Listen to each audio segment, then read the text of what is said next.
remember to turn on the audio so people can hear us. Hello, everyone.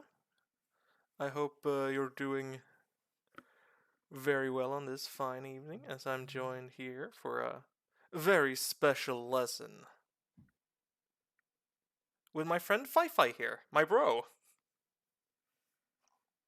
Yes, it is I, Fi.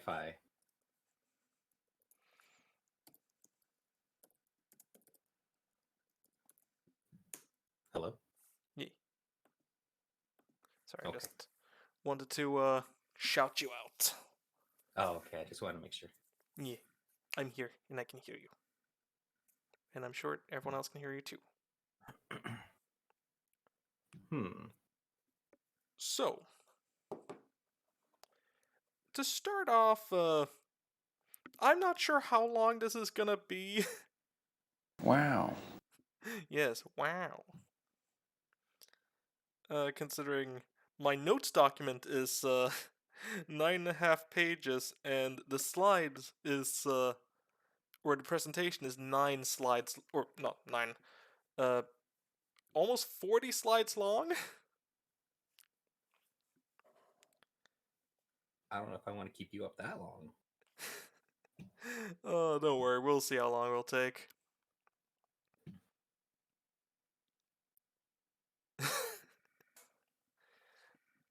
And I have included 2 breaks in this, just if people want to ask questions, if you have any questions, Fi, to help the information just sink in a bit.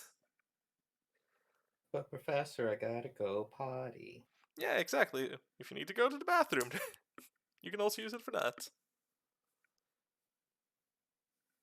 And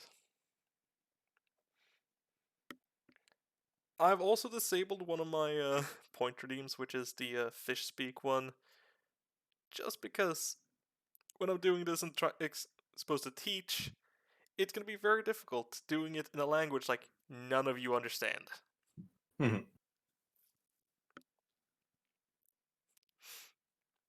I'm sorry, Senri. I'll make sure to put it on for next stream.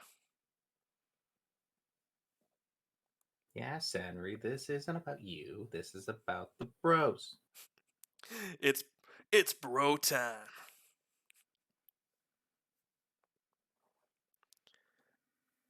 And finally, I would just like to say that I am far from an expert on 40k. I'm just a nerd with a lot of time.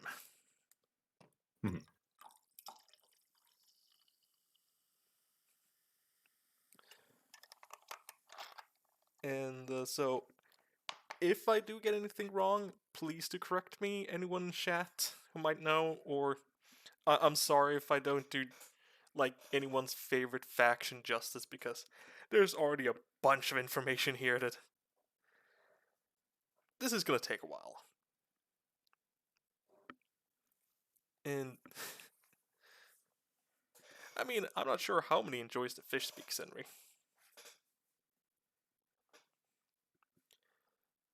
But since this is gonna be a long one, let's get started.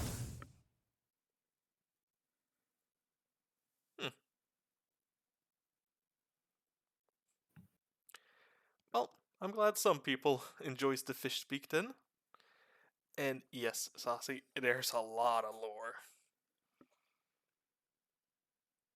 Yeah. So, Fi. Yes, Percy.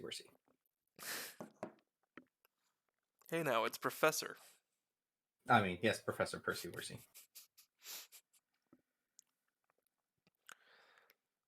Am I right to assume that your main exposure to Warhammer 40k is Space Marine, the game? Yeah. In one D&D session. Yeah, literally one D&D session of us trying to fight, and then we died. In the exact same 2-hour session. Ah. And it wasn't even that deep of lore. It was just we built our characters and then we set forth like almost instantly into a fight, and yeah. All right then. Well, it's good. Always good to know where my students are, and of course, let's get started then, shall we? And again, Mm-hmm. I hope you will enjoy this fight. I hope everyone watching will enjoy this. Time to go. So let's start with a simple question. What is Warhammer 40k?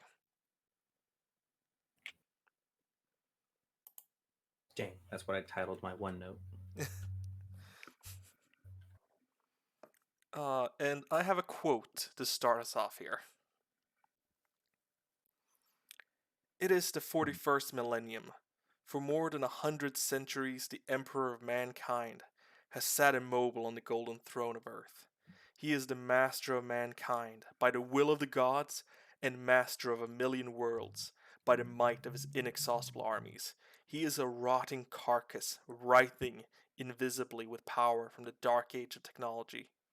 He is the carrion lord of the vast imperium of man, for whom 1,000 souls are sacrificed every day so that he may never truly die. To be a man in such times is to be one amongst untold billions. It is to live in the cruelest and most bloody regime imaginable. These are the tales of those times. Forget the power of technology and science, for so much has been forgotten, never to be relearned. Forget the promise of progress and understanding, for in the grim, dark future there is only war. There is no peace among the stars, only an eternity of carnage and slaughter, and the laughter of thirsting gods. I feel like that quote really gives a good insight, a good starting insight into Warhammer lore.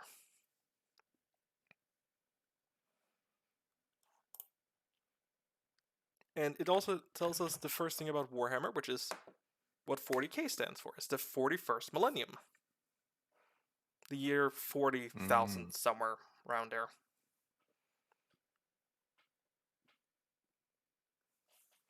Oh, hey Dan. Yeah, I'm doing well, and we just started this lore lecture. Welcome, welcome. And he hopes you're doing well, Fi. Dang, thanks. I am doing well. I'm just tired, but I'm eternally tired. Oh my god, Senri, why are you dumping 5 squats on me right now? 1, 2, 3, 4, 5. Gotta get those in right now. You good. Chappy bully. Yes, of course. Yes, Senri, I know you're a brat.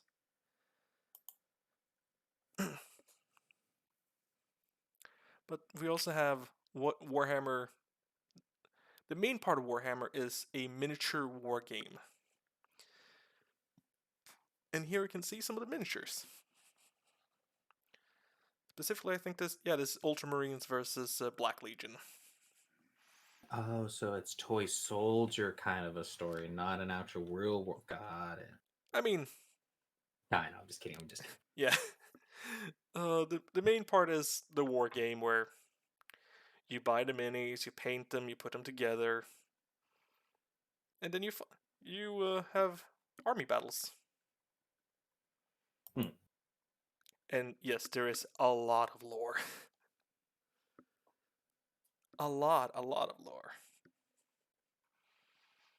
So, I think it's important to start with one of the most all-encompassing things that always have a presence in Warhammer 40k. The warp and chaos. Do you have any idea of what the warp is? From what the game was showing, it is a corrupted, or it's a heretic kind of energy source, or energy source. I think it was supposed to it created humanity, or like it did something. I'm trying to remember what the game said, Yeah. but it said it for like 2 sentences, and then they just went, "Yep, you know the rest of the story." Yeah, fair enough. So, and I mean, in a way, you are correct when you say it's a power source. So, the warp is like a separate dimension that exists in conjunction with the material world, the physical world. And in a way, it's kind of like a limbo, a hell dimension of mental and spiritual energy. Hmm. Everyone is connected to the warp in some way. Some people are stronger, or have stronger connections to the warp. Some species have stronger connection to the warp, and they can essentially wield psychic powers through the warp. Though in Warhammer 40k, psychic powers is just magic. But the warp is the power source, though. Yeah, it's the power source of the psychic powers. And it's also used by humanity for warp travel. The main way humanity does faster than light travel is they open a portal from the physical reality into the warp, travel through it, and then they open up a second portal inside the warp that they exit through. Essentially, allowing them to travel several light years in a matter of hours. Hmm. But the warp is chaotic. The warp is chaos. So, yeah, you arrive there, but you could arrive like 10 years later, even though it only felt like 2 hours to you. Or you could appear 10 years in the past. So in a way you can kind of time travel through it, but it's not really controllable.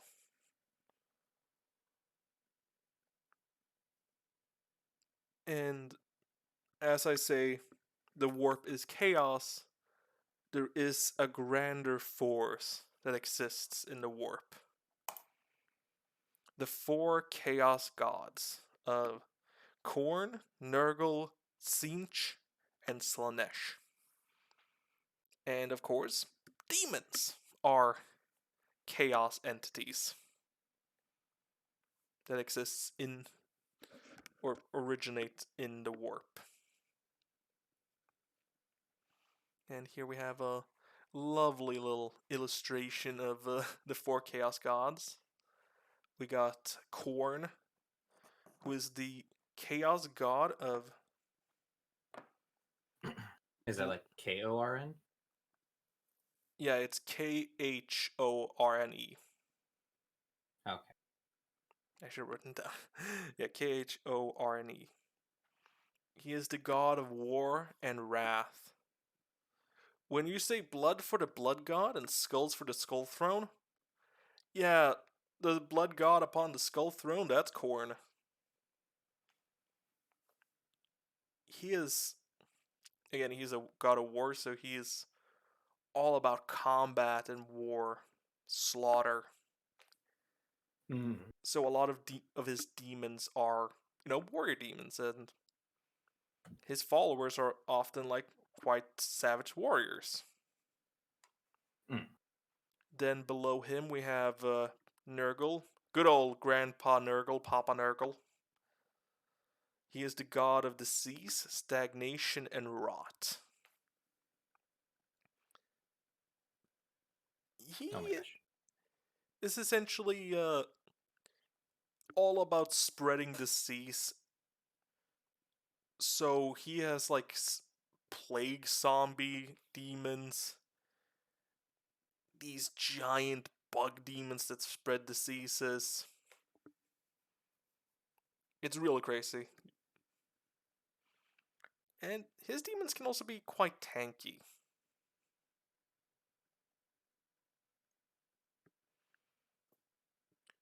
Then, of course, we have Tzeentch, spelled T-Z-E-E-N-T-C-H.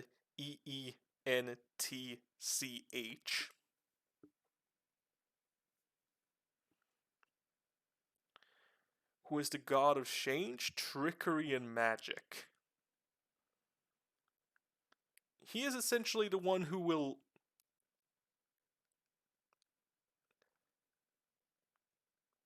like whisper in your ear to do something, convincing you to do something, and then whisper in someone else's ear to do something like the exact opposite, just to fuck with both of you. Just so you two can clash, and then kills a third person without intending to, just because he wanted that third person dead. He is all about fucking schemes and plans, but also knowledge and again sorcery and magic. On the grand scheme of things, he's definitely the most like Lovecraftian of all of them.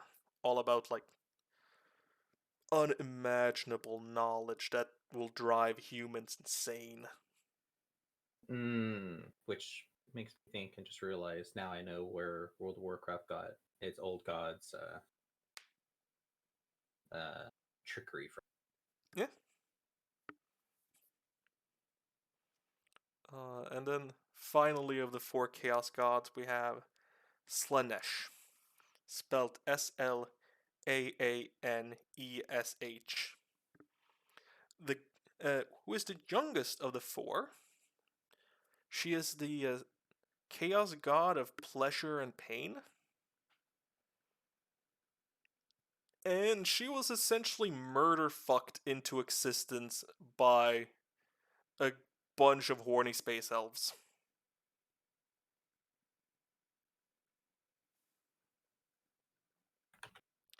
Which is a sentence I never thought I'd say out loud on like stream, but now I have. And it was worth. Oh, yep, and I mean, Slaanesh is also very much emotions in excess. Pain to an excess, pleasure to an excess, and like everything taken to like the extreme. So, I mean, in a way, a lot of her demons are very much like a lot of like BDSM. Oh, looks like I will have to do the next 10 minutes in an accent. Hope you'll enjoy. Thank you, Senri.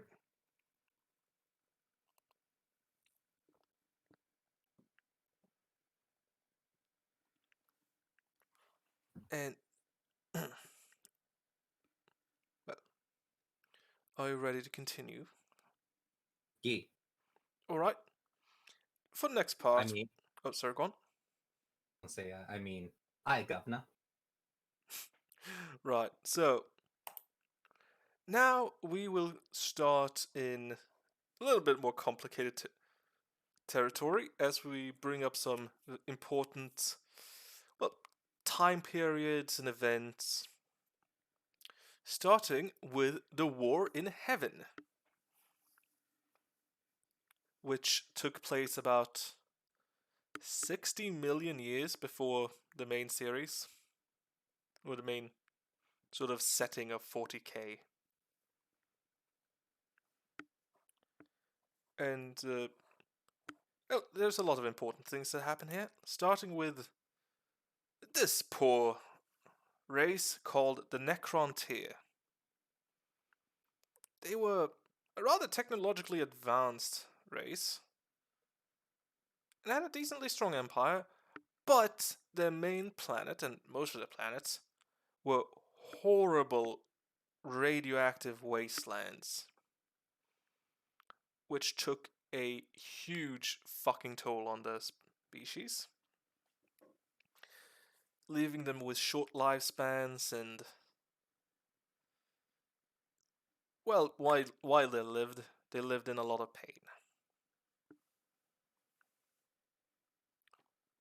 Eventually, they encountered a race that's referred to as the Old Ones. The Old Ones were a race of powerful psychic and highly technologically advanced frog people who mainly sort of created races or helped lesser ones grow.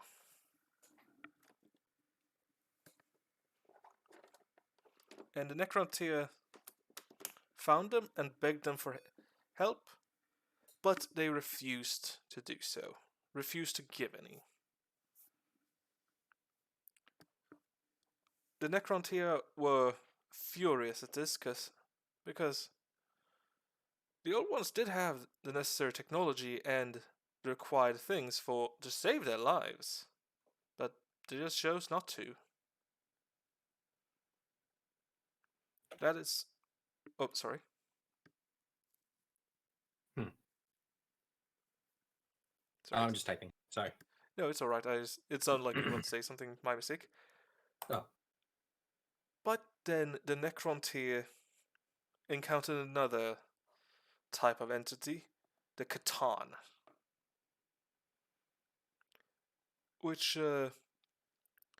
ancient star gods that didn't really have bodies. And the Catan did not like the old ones either, so the two of them sort of paired up and started a war against the old ones. And during this war, the Catan convinced the Necrontyr to go through something called biotransference. This, unfortunately, that all Necrontyr went through, cost them their bodies,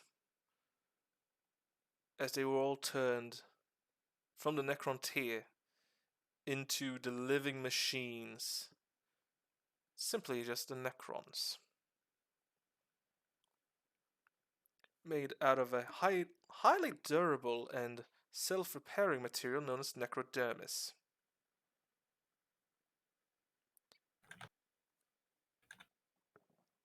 To help fight in this war, the Old Ones created at least two races to fight the Necrons and the Catan, which are the Eldari, the ancestors of the Eldar, and the Kroks, the ancestors of the Orcs. Though thank God the Kroks sort of de-evolved, because, well, you've seen how the Orcs are in 40k. Imagine that, but bigger, stronger, and smarter.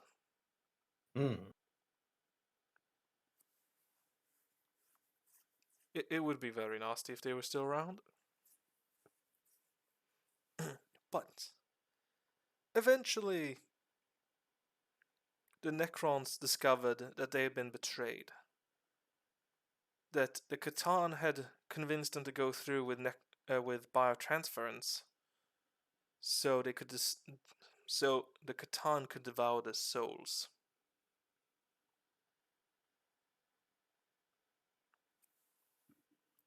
The Necrons turned on their former allies, destroying them and destroying the old ones. Also destroying a large part of what sentient life existed in the galaxy at that point.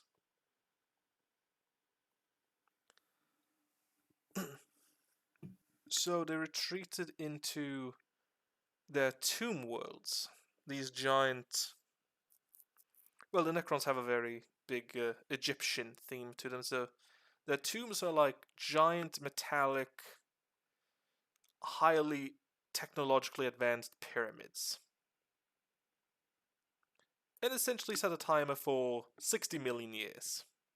The Great Awakening, they call it. But that is the war in heaven. And I also think that's a good part to stop with the accent.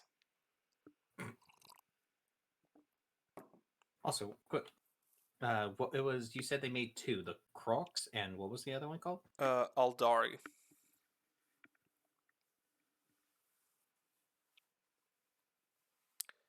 Honestly, I don't know.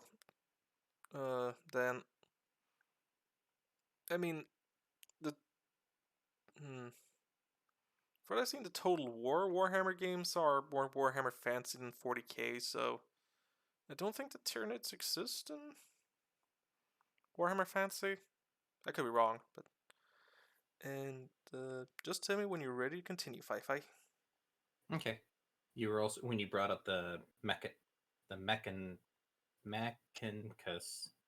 or the Necron. I mean the Necron. Sorry, it reminded me of the game that I needed to install. Ah, yes, the Mechanicus game. Yeah, because it's free right now on Epic Store. Yeah. And don't worry, I'll tell you all about those toaster fuckers from Mars.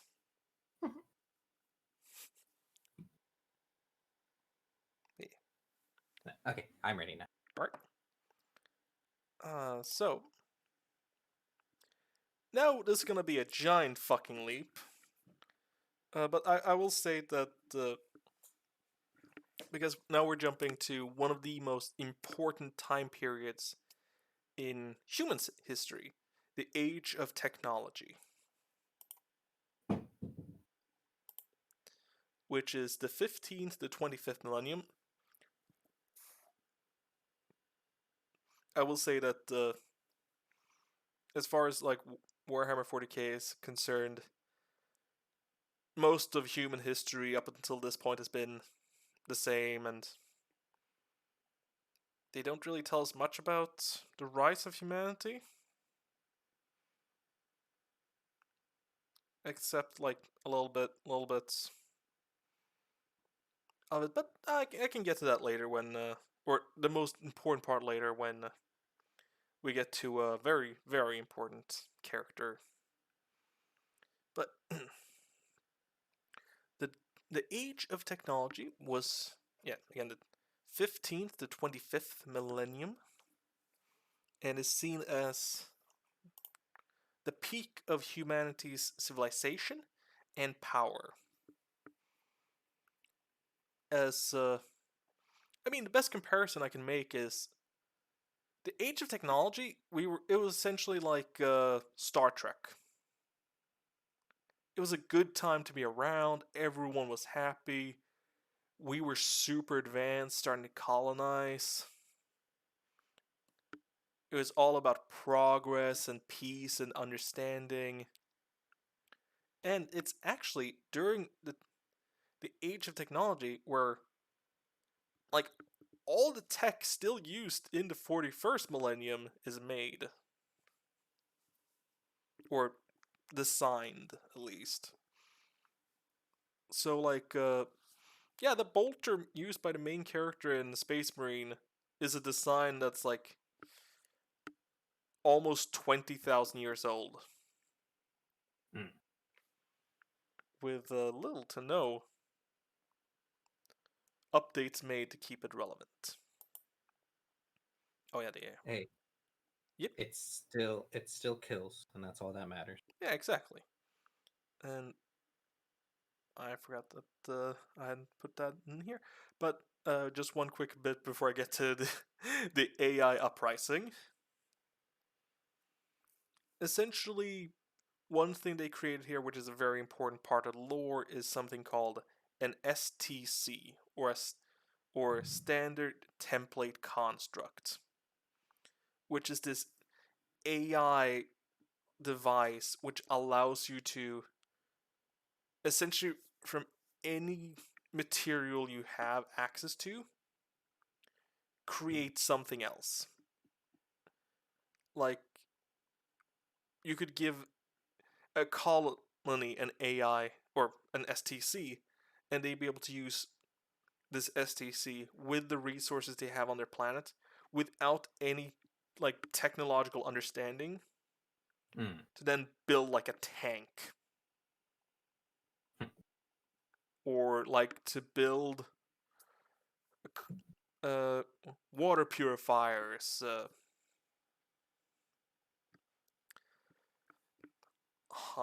or high power weaponry, or anything like that.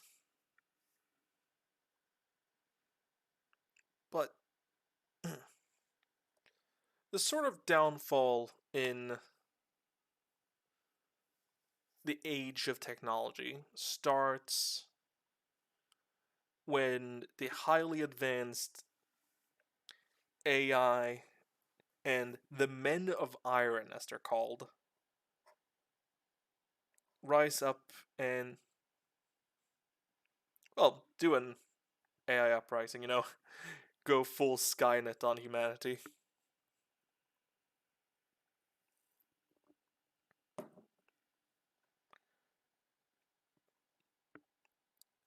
But humanity eventually endured,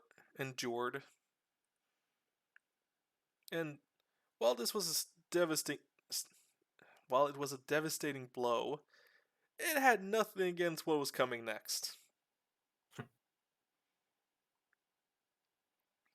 But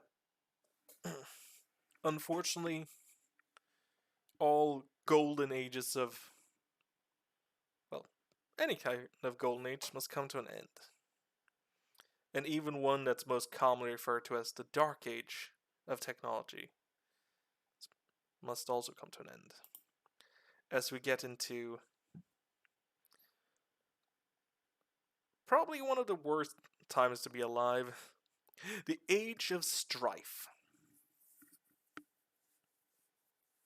which is the 25th to 30th millennium. Dang, we're becoming emo boys now. Yes. The Age of Strife is also referred to as Old Night. Not sure why about that. I need to look that up, because I didn't look it up for this, but it's just one of those things. Not sure why I called that. Alright. But warp storms starts happening more and more frequently. Essentially, so you know how humanity is traveling long distances by going through the warp? Now imagine gigantic chaotic magic storms in like the entirety of the warp.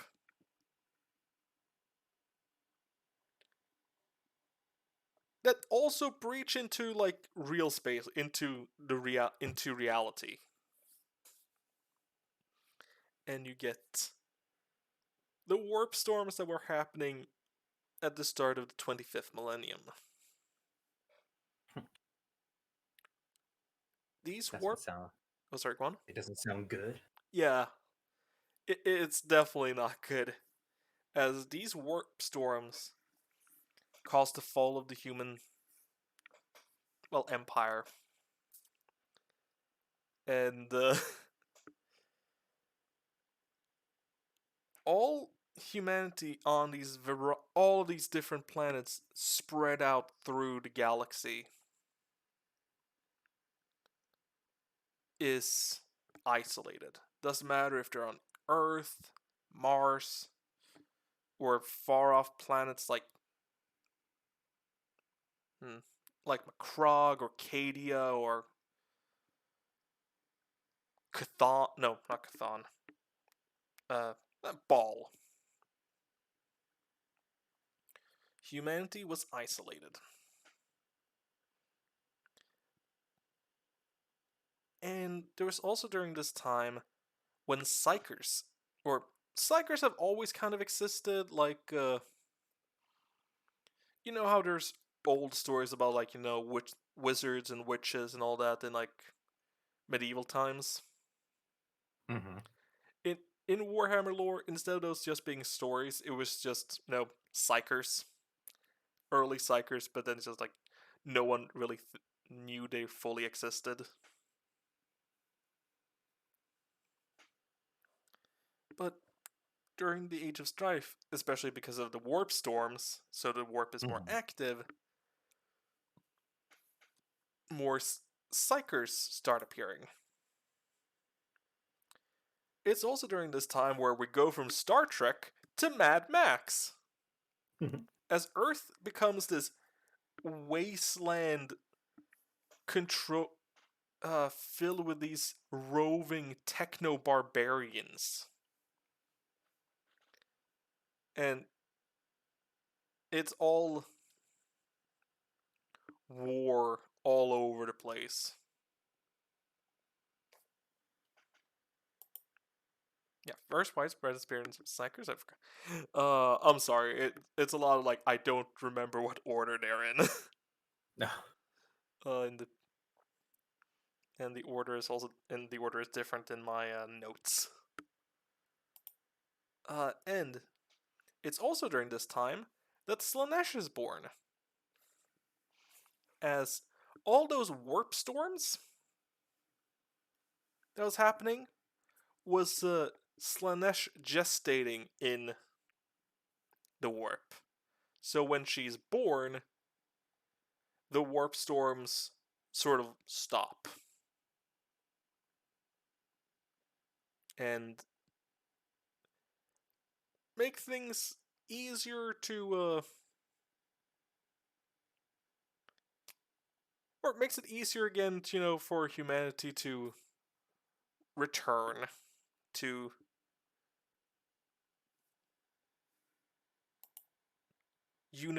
unify.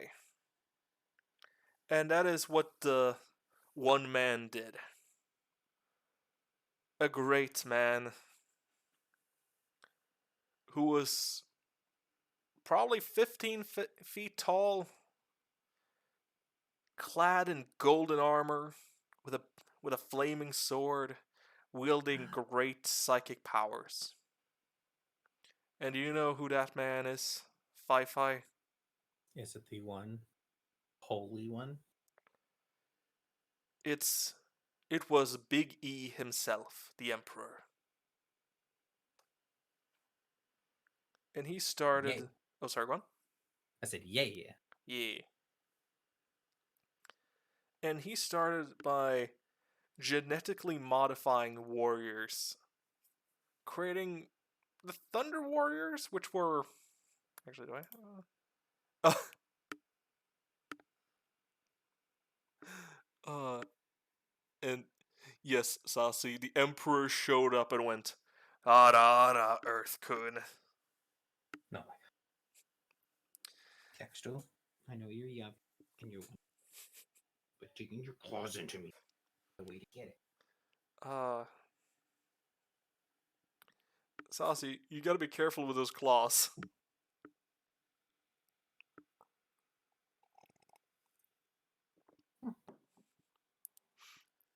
But I thought I had a picture of a Thunder Warrior here, but essentially he created the Thunder Warriors, which was sort of like a patchwork. It's the prototype for what the Space Marines would be. Mm. And they helped with the Unification Wars when the Emperor. Actually, yes, here. The Emperor during the Terran Unification Wars, circa late 29th millennium. Put your hands up. No, but I've got a gun. I don't care. That doesn't make any sense. Too bad. Mm-hmm. He also started making his own personal bodyguards, known as the Adeptus Custodes. These also golden clad, sort of demigod like creatures or beings who nowadays are mainly just standing guard in the the Holy Palace on Terra. But yeah, I can imagine that'd be difficult, Saucy. Yes, and then we have this as the the Unification Wars came to an end. The Emperor started to create the Space Marines, and for each legion of Space Marine he made, he he created a son to lead that legion. 20 sons for 20 legions. But the Chaos Gods figure. Sorry, I can't. I swear I can speak. I promise. The Chaos Gods figured out his plans and sort of manipulated this woman he was working with, who was kind of the mother of the Primarchs. And the Primarchs are the leaders of the different legions. Or, well, yeah, the Primarchs are the Emperor's sons. And she was kind of their mother, so she scattered them in throughout the universe, throughout the galaxy, launching their pods out into the great unknown. So once the Emperor found that out, he continued working away on his Space Marine legions until everything was ready, and he commenced the Great Crusade, which was both to unify humanity across the galaxy and to find his sons, which he did, one by one. He also went up to Mars and picked up the Adeptus Mechanicus. The only part of the Imperium of Man who is allowed to believe in anything other than the Emperor. Because the Imperium knows they wouldn't function without them.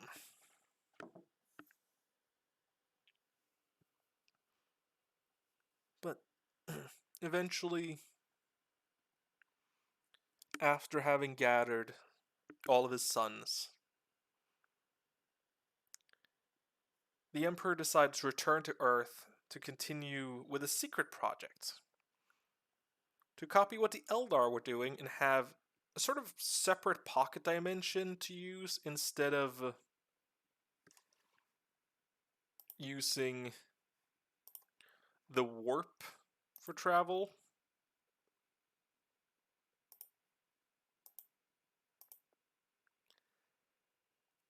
But that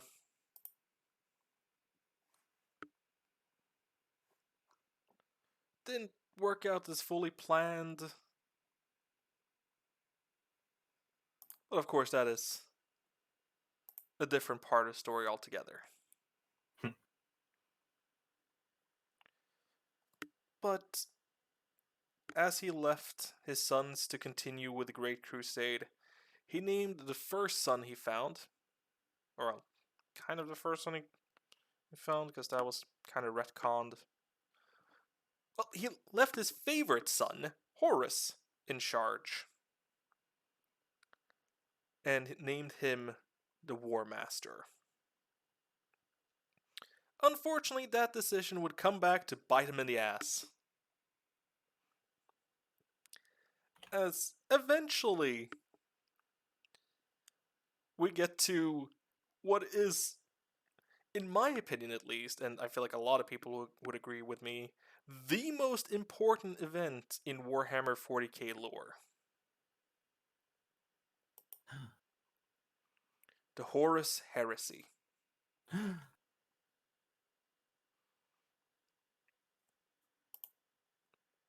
So, well, what happens is, over the time of the Great Crusade, Horus starts becoming disillusioned with the Great Crusade and the Imperium of Man and his father's ideas. And eventually he gets wounded in combat, fighting some demons.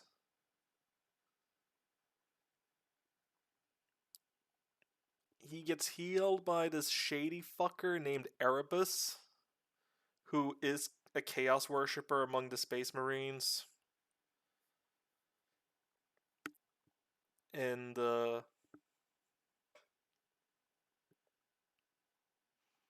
that sort of corrupts him a bit more as well, leading to his fall from grace. He also finds out that the Emperor is hiding a lot of things from him, so it's like, oh my god, we can't really trust him, can we? But during the Horus Heresy, half of the Space Marine legions turn to chaos, becoming heretics and traitors to the Empire, or the Imperium. The War Master Horus Lupercal leads the traitor legions.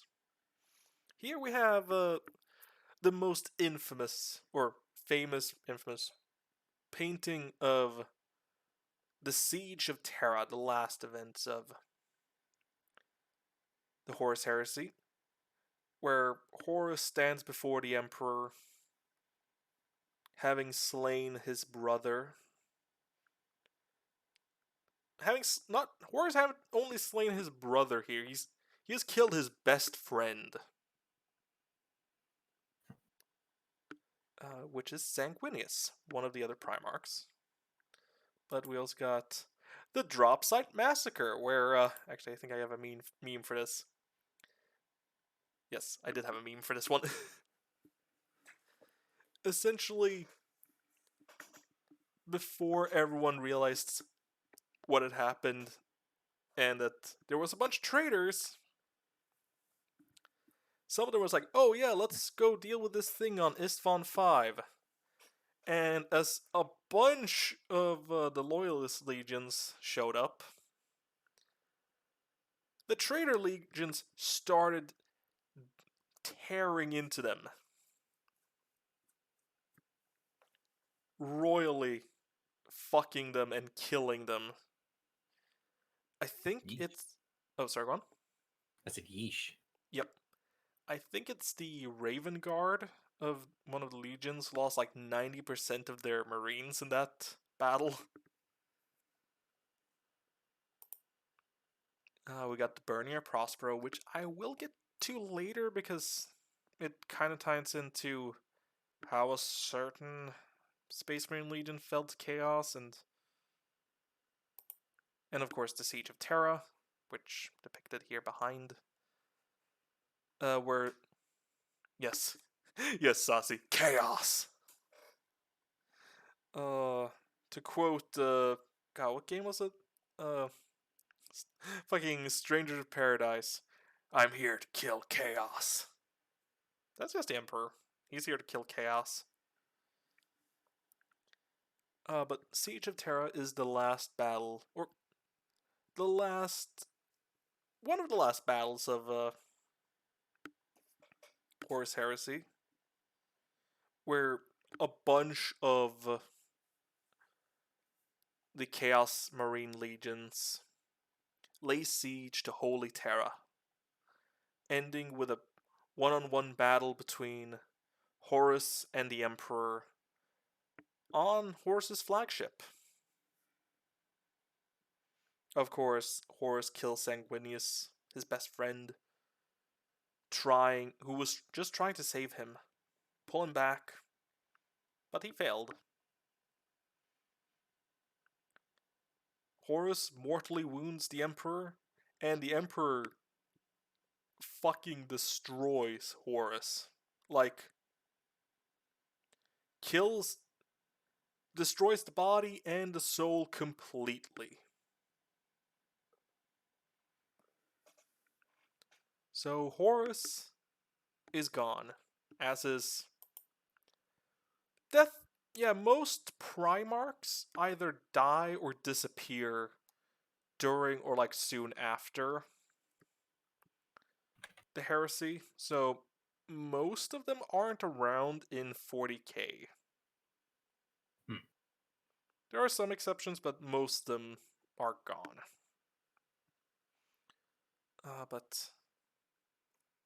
Thank you for the hydrate, Sassy. Make sure to hydrate yourself, Fi-Fi, as well. I've been. It's easy for me. Good. And that goes for you too, Sassy. Make sure to hydrate. Hydration is very important. But now when those... Oh, sorry, I should have asked, are you ready to continue?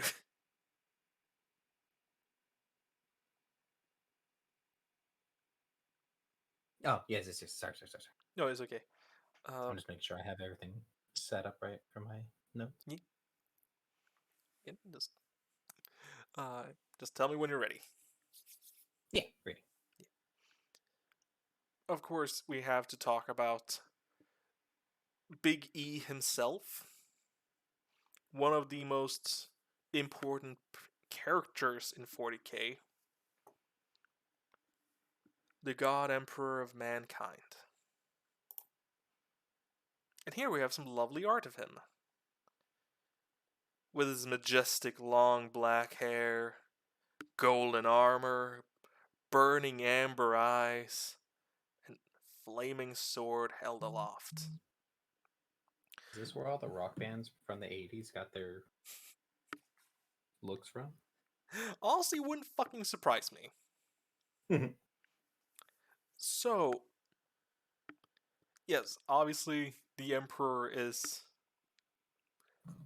Well, godlike is very easily to see, especially compared to a human, since, again, he's like 15 feet tall, clad in golden armor with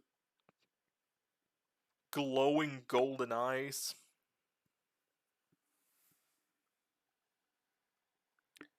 He was the most powerful psyker who's ever lived in 40k lore, at least from the human side of things. He is also what's known as perpetual, meaning he can't really die, and if he dies, he can just come back. Like 15 feet tall, Saucy. Humans around that size is not too uncommon in 40k, because at least when it comes to like the Space Marines, because yeah, the Emperor is like 15 feet tall.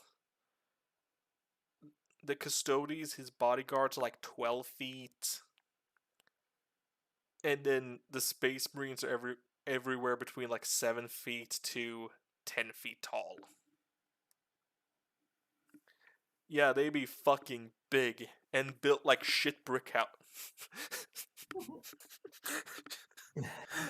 Built like brick shit houses. Oh, God. That was a weird slip. And yeah, exactly. I mean, I am small compared to the Emperor. He's almost 10 feet taller than me.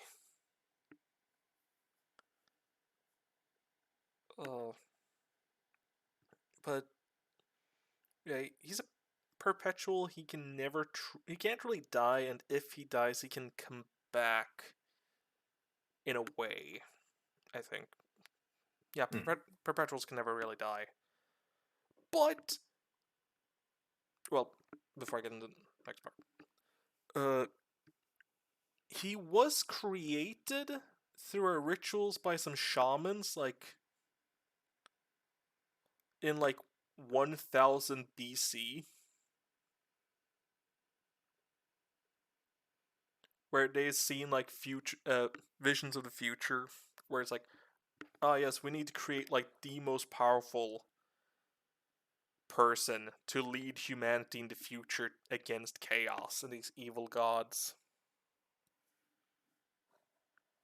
And they created a perfect person for it.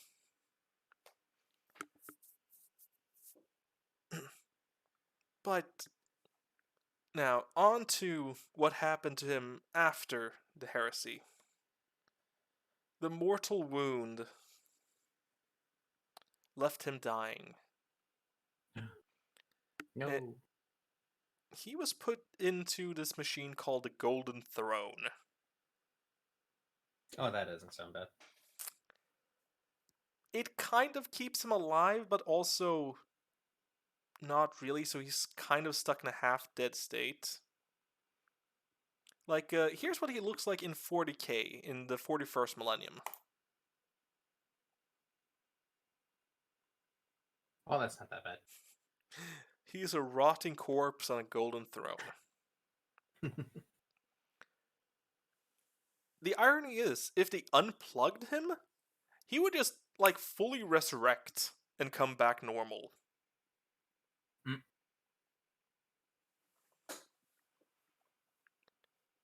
But people don't really realize that. But to keep him alive in this sort of half-dead state, they have to sacrifice 1,000 people to him each day. Otherwise, as far as humanity sees it, oh, he'll die, and that also destroys one of the things he created because it's tied to him, and that's the Astronomicon, which is used to help navigate in warp travel and works kind of like the North Star for navigating. But it's tied to the Emperor, so if the Emperor dies, the Astronomicon will disappear. So that's why they kind of fear to unplug him. Yeah, exactly. The Emperor can still sort of interact with people in weird ways. Though it's the whole thing of, like, how alive and conscious is he actually?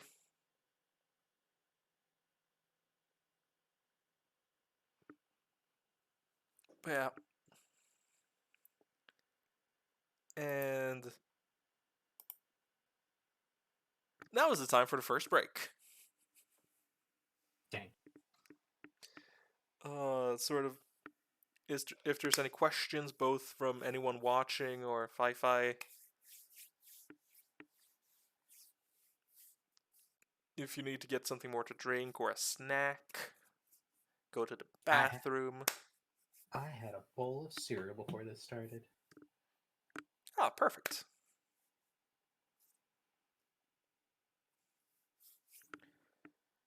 Also lets you continue a bit with your note writing without me needing to, like, okay, are you ready? It's okay. I'm very terrible at note writing, so I kind of half-ass my notes sometimes, and then if I ever need to, I can go back and research. Yeah, fair enough. But yeah. So again, if anyone has any questions, now is a good opportunity for them, because I feel like it's going to be hard for me to answer questions from... I have a hard time answering questions from viewers while mainly going.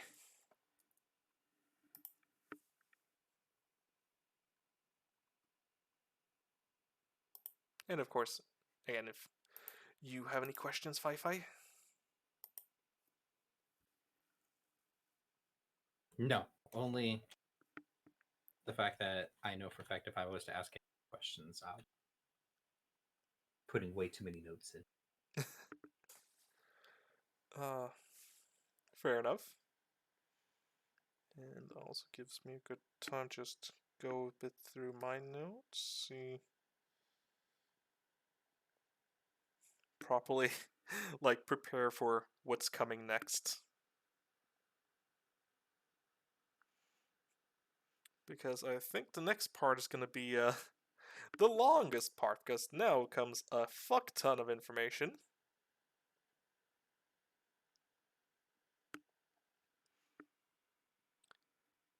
Because if everyone is ready, let's continue on to the factions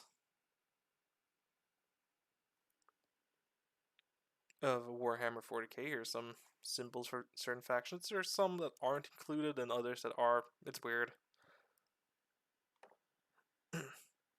But to start off, we'll start, of course, with The Imperium of Man. The glorious Imperium.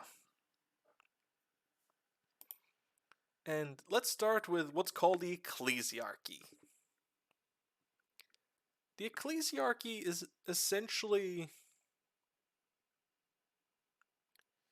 both the church, the sort of religion, the organized religion of the emperor, and also part of the government. And it's a very powerful part of the government. Oh. Hi Jack. Thank you for the raid. Welcome to the stream. Dang, look at him go, jacking the spotlight. Yes. Welcome. Welcome raiders. How you doing, Jack? What are you playing?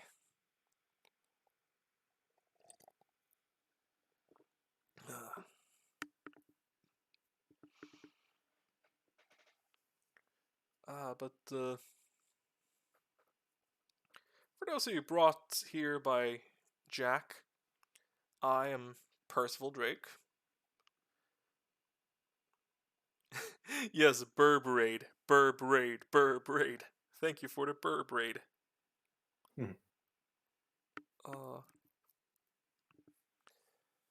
I am just gonna... Hello, motherfucker. God damn it, Senry, that startles me every fucking time. That one.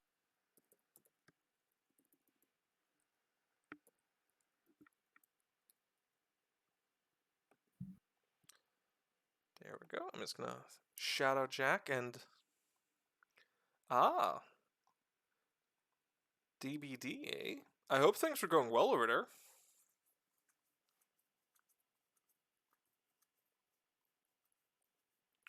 My favorite faction? It is a tie between two of them, and because I like a lot of the factions, though I think my favorite has to be Thousand Suns. Either that or Alpha Legion. I'm a Chaos boy. After all, just look at my girlfriend. I mean, my bro here, Fi-Fi, is also a Chaos boy. Whoa. I mean, just look at your Oh. wife. I didn't say chaos boy, I'm just... Oh, sorry.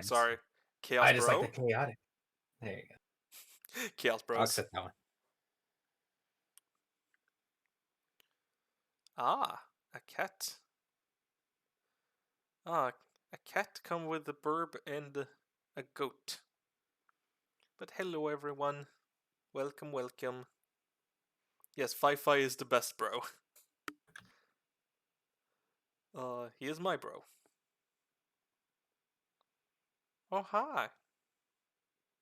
Big bro Fi-Fi. I am the biggest of the bros. Yeah. Every Friday is a frat party day. No, I'm just kidding. I mean, in a way, you are older than me, so... Big bro. Don't remind me I'm old.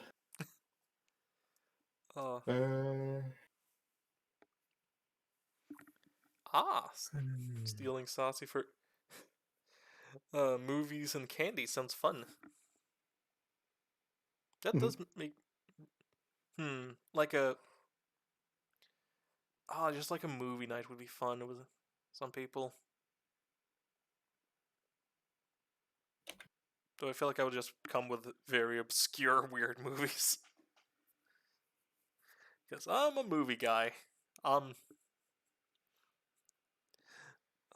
the guy who knows a lot of weird trivia about movies.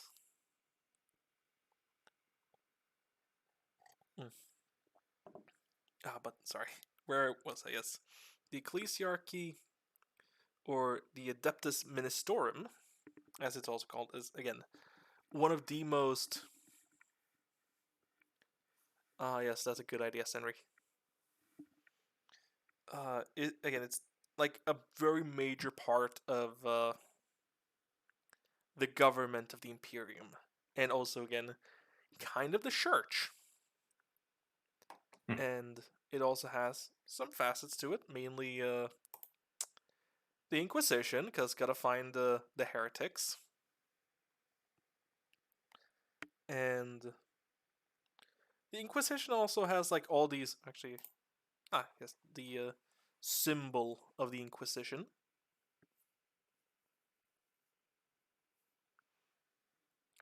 Yeah, no, I don't think there's anything planned, Jack. It's literally just bringing up the idea like it would be fun to do like a movie night. But there are different like subgroups of the Inquisition called Ordos that specialize in different things. Like there's the Ordo Malleus, which is all about hunting demons. There's Ordo Hereticus, about heretics, obviously, and non-sanctioned psychers, because non-sanctioned psychers are dangerous. And Ordo Xenos, that's all about hunting, well, or dealing with aliens in different ways. From where it's just like, yes, a lot of aliens over there, we gotta do something about that. Or, maybe there's some aliens among us.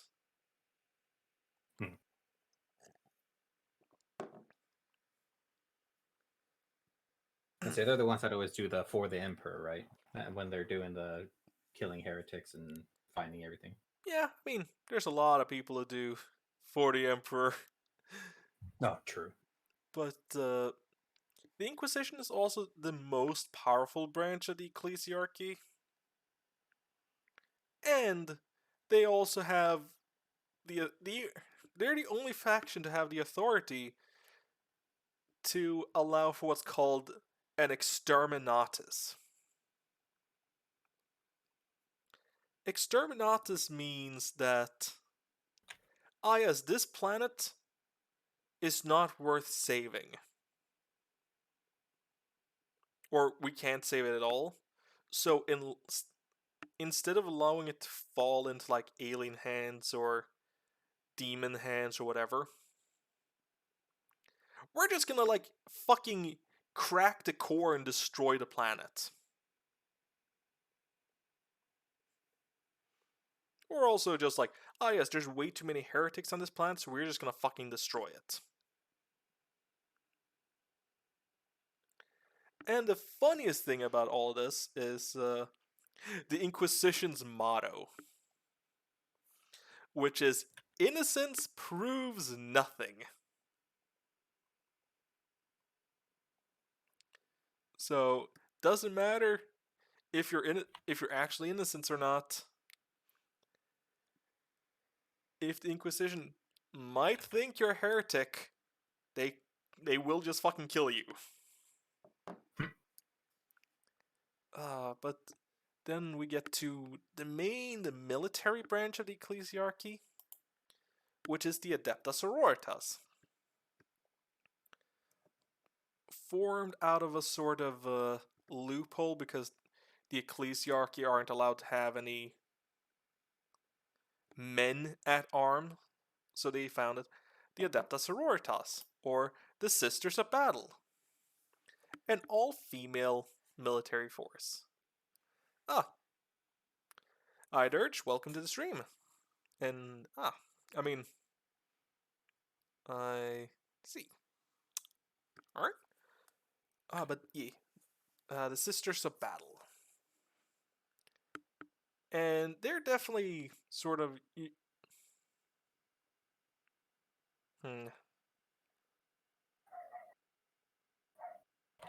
So you know, like, the Knights Templars from actual history?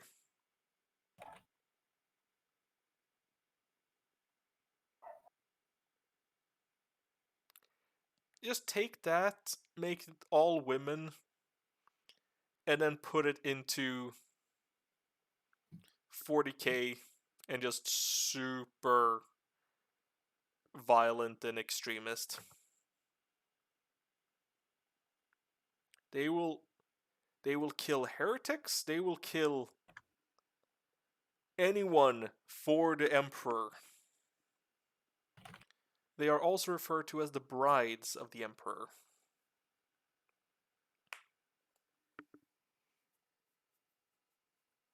And it's also in the Sisters of Battle we also see the power of faith, as they can perform actual fucking miracles through their faith in the Emperor. Which is rather interesting. And then finally we get to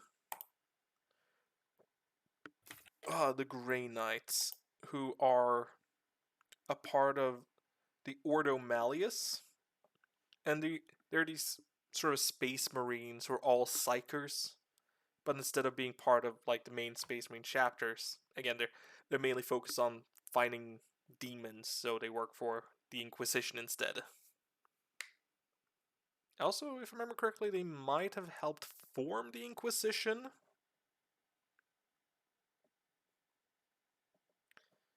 Which was founded by, if I remember correctly, Malcador the Sigillite, who was the best friend of the Emperor, and he died during the Horus Heresy. Sorry if I'm dropping a lot of info there, Fi-Fi. You're okay. I was having the most difficult time typing out the word miracle, so I was like constantly like, damn it. Hydration is But important. I've been getting everything. I just typed out the word the Grey Knights. Yeah. So I'm at there. And thank you for the posture check, Huffle. And yes, I do agree. Hydration is very important.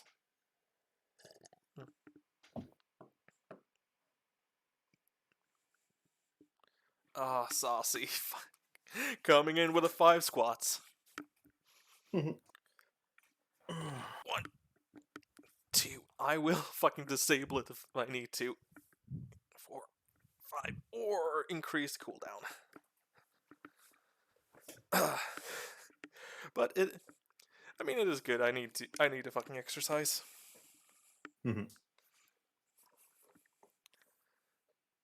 Oh look, there's a cooldown.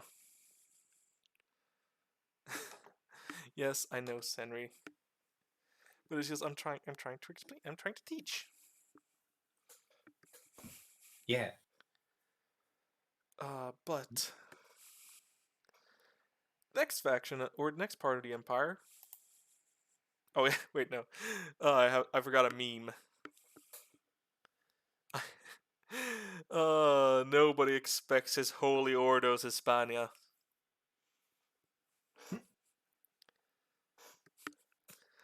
I saw this meme and had to include it.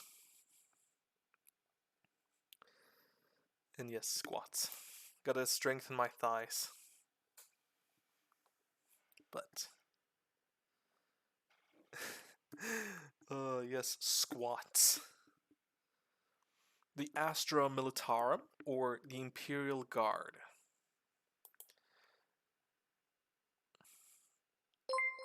Thank you for the follow, Tenderlosh. Welcome to the Royal Library. Yes, maybe one day, Senri. I appreciate the follow, and of course, welcome. I hope you're having a great day.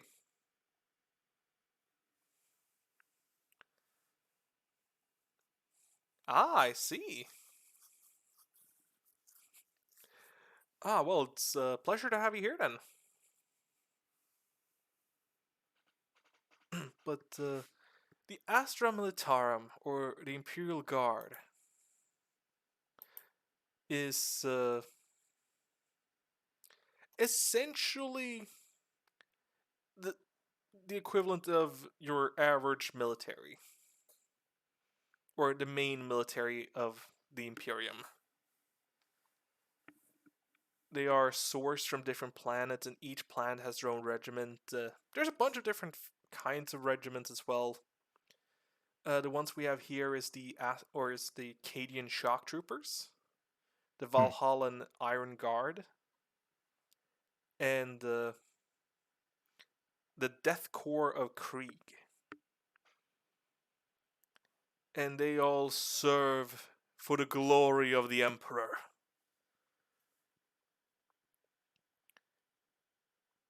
And the Imperial Guard, the Astra Militarum, is immensely big.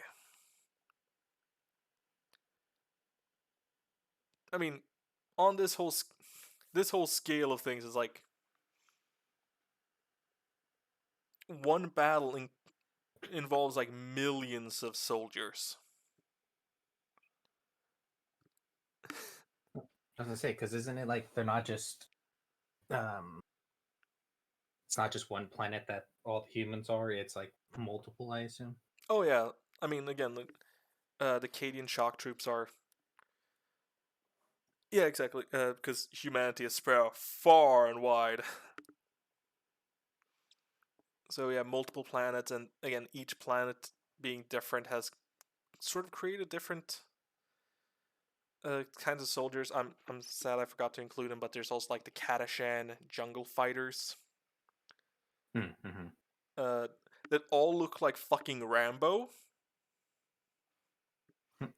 Because their planet is so fucking hostile. The battlefield is a vacation.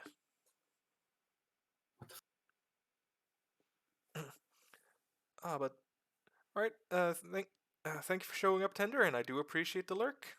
I hope you're having a great evening or great day. But also, there is a part, a sort of like group within the Astra Militarum called Commissars, which are essentially like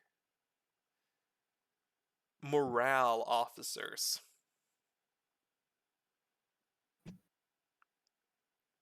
And what they essentially do is supposed to keep the morale up, make sure soldiers are following orders, and if they're not, they'll probably execute people.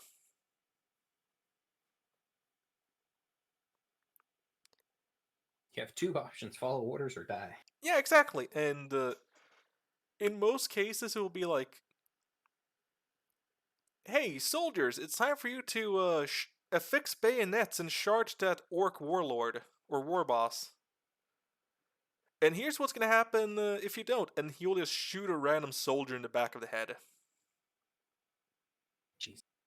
Yeah, they're not nice. The only exception to that would be like well, there are a few exceptions. Like, there's the Deathcore Krieg where they have the problem of they're too enthusiastic about charging headfirst into death. Hmm. And again, we have the Kadashan Jungle Fighters where they don't like the Commissars, and the Commissars have a tendency of disappearing. And be like, "Oh, I don't know, I think he went out for a walk and he might have been eaten by, like a big saber-toothed fucking tiger or something." Yes, there's also a heavy focus on artillery. They use a metric fuck ton of artillery as well when fighting. Like, uh, when the Imperial Guard is fighting, yes, earth cannons that shake the ground and crack the crust of the planet. Tanks that can be heard from miles and cause the ground to rumble. And then just the echoing of the millions upon millions of marching soldiers. That is the Imperial Guard. They're also equipped with what's called a last gun, which is which is by modern standards is a really good weapon because it's like a laser rifle that will never jam, can pierce through concrete it can cleanly blow a man's arm off. But by the standards of 40k, it's like on the lower tier, so people jokingly call it the flashlight. Yes, it's only a flesh wound. Welcome back, Huffle. So they will charge you with bayonets affixed to a flashlight. Again, though, by like our real life modern standards, the las gun is like an incredibly powerful weapon.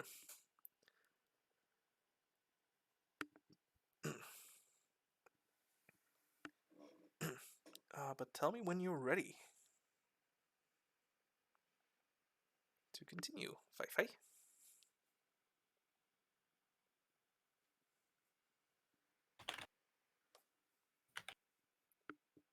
Oh my gosh, I can't even spell.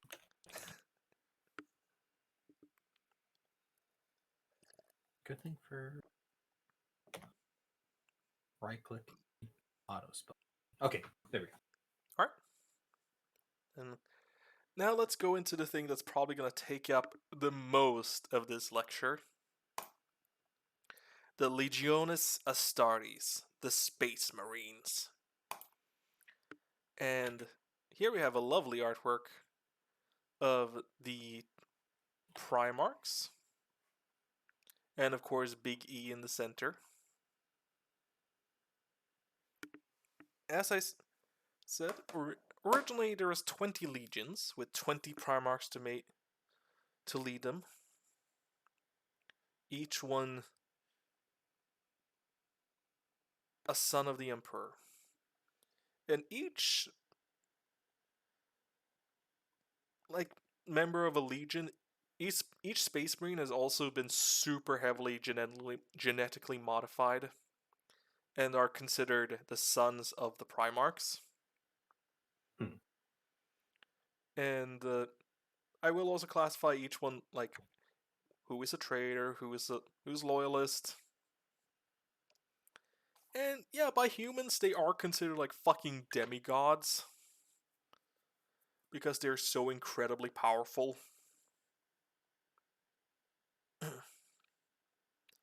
But let's get into the first legion.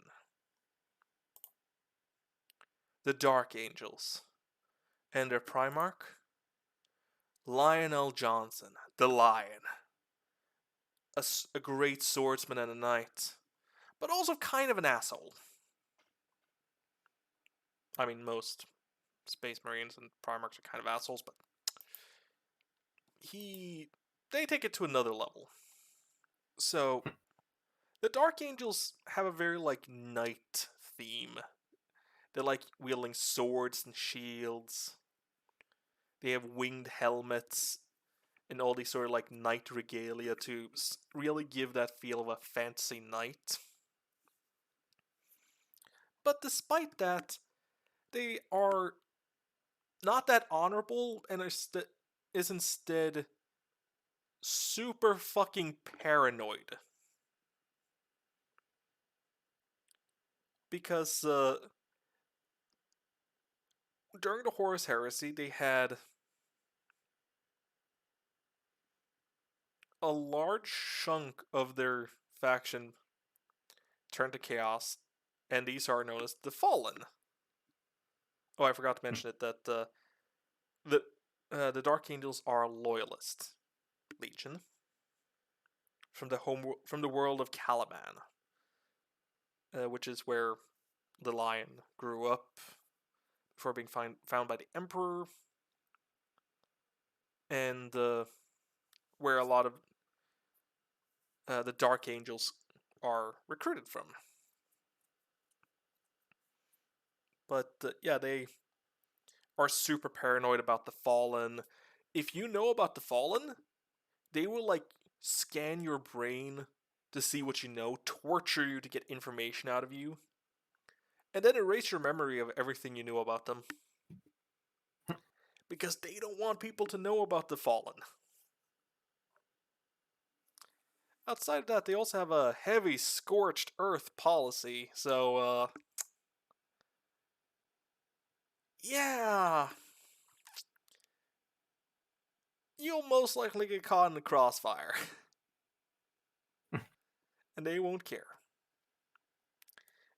And their main base of operation is this space station called the Rock.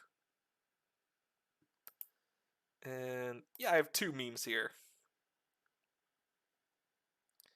of because yeah, the lion has disappeared and no one really knows where he is,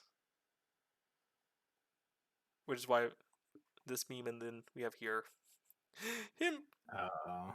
playing hide and seek with his traitor brother Conrad Curse on his flagship.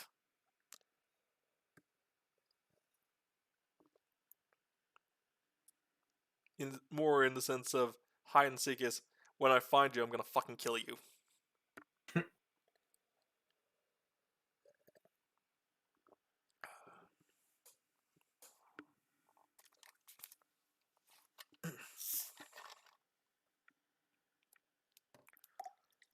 Please do tell me when you are ready to continue.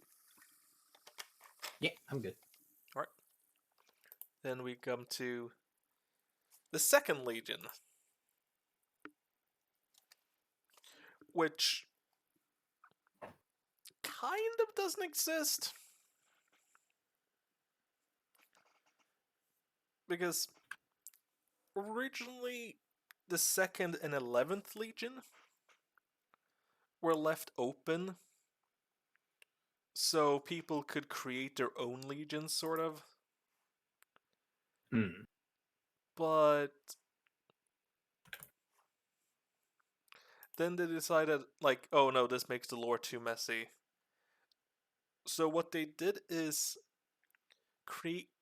Well, we don't really know what happened to the lore because that hasn't been revealed. But essentially, the 2nd and 11th Legion did something so horrible that they were destroyed, wiped from any database the Imperium had. Some people had their memories erased, and multiple of the Primarchs swore an oath of silence to never speak of them ever again. What they did, we don't know, but something really fucking bad.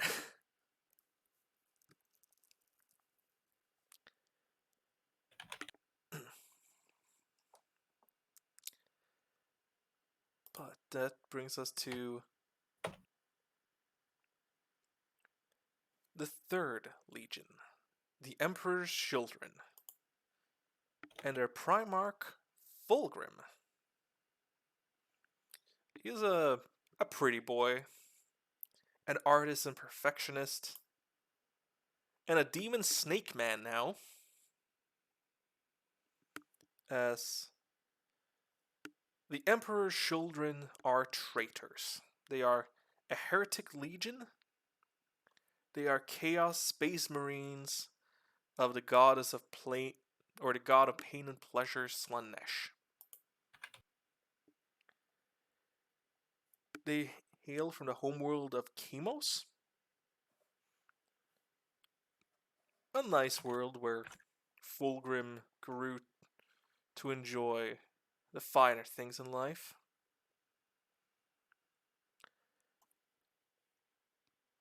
But they are super fucked up, both in the sense that, since again they're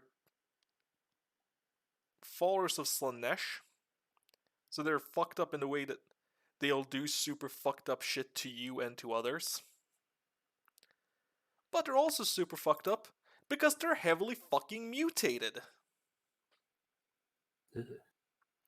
I think that's supposed to be a noise marine or a sound marine, which are these. They used to be like musicians, but through their following of Slanesh, they took it too far, and now they're using like sound weaponry. like they have these guitars that, as they play them, they can release bursts of like sonic blasts. Now, a big reason for the fall of this legion is because, yeah, Fulgrim found a demon sword, and he was like, "Oh, this is a nice little sword. I'm gonna use it." And then he was possessed by the demon inside of it. Though eventually he overcame it and sort of absorbed it, and then he decided he liked being evil, so he continued being an evil snake man.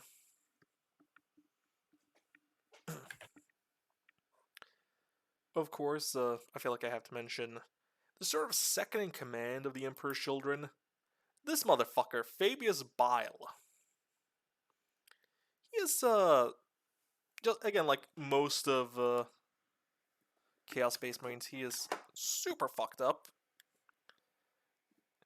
And yes, his outfit there, that is human skin he's wearing over his armor. Oh, what the fuck? Yep. He performs super fucked up experiments to create combat stims that, yeah, it's gonna help you in combat, but it'll probably kill you after and leave you in horrible pain. Or perform horrifying experiments, both on his fellow Marines, but also on prisoners they can get their hands on. I think he's the one behind the demon Kalaba. But I'm not going to talk about that because I would like to have this be able to put this stream up as a VOD afterwards, and I don't want to inflict you with the knowledge of what a demon Kalaba is. I'm cursed with knowledge. You don't have to be.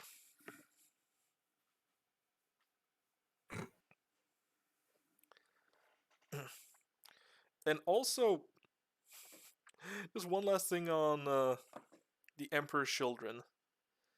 Even though they're a traitor legion, they will yell for the Emperor as a battle cry, just to be fucking trolls.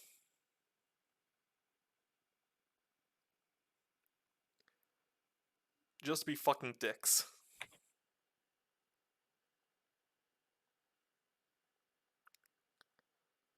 But that is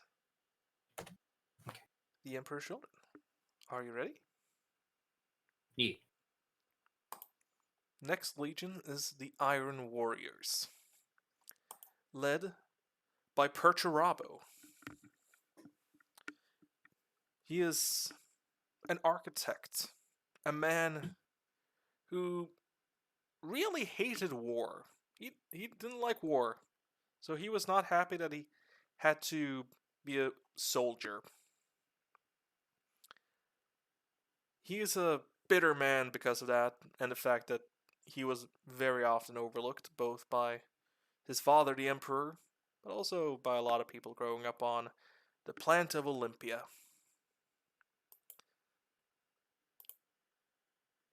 The Iron Warriors is all about siege warfare.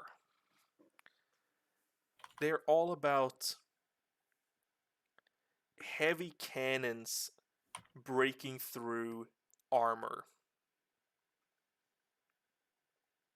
They are a traitor legion.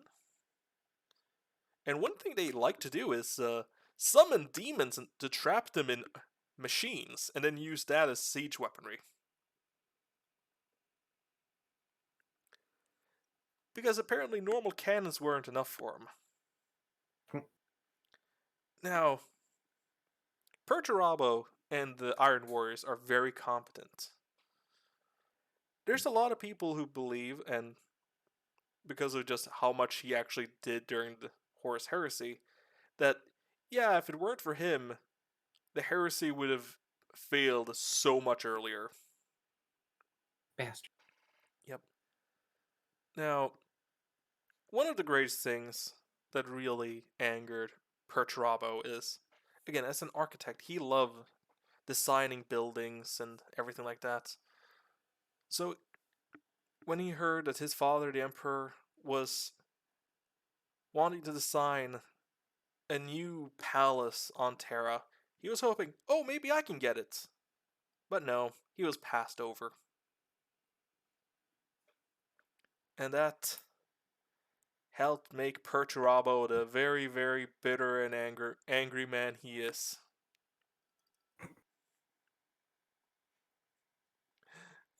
And here we have a meme of him being angry and the Emperor forgetting about him.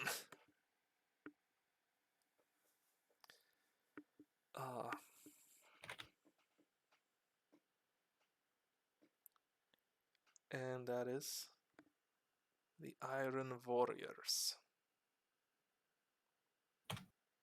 Okay. Right. Got betrayal. That brings us to the White Scars. Their Primarch is Jagatai Khan, a highly disciplined warrior. A man withdrawn, very, a man who likes to see all sides of a conflict, see the reasons behind things, and a man who loves combat and loves going fast. The White Scars, his legion, are a loyalist legion from the world of Shagoris. They're all about speed and melee. They love swords, and they love fucking land speeders. Yes, Senri, they go zoom. Obviously, one thing people can very easily tell with the name Jagatai Khan is they have a very heavy Mongolian inspiration, and specifically Genghis Khan. Mm-hmm. So, like, take that sort of thing, but replace the horses with super fast, highly advanced motorcycles, and you get the fucking White Scars.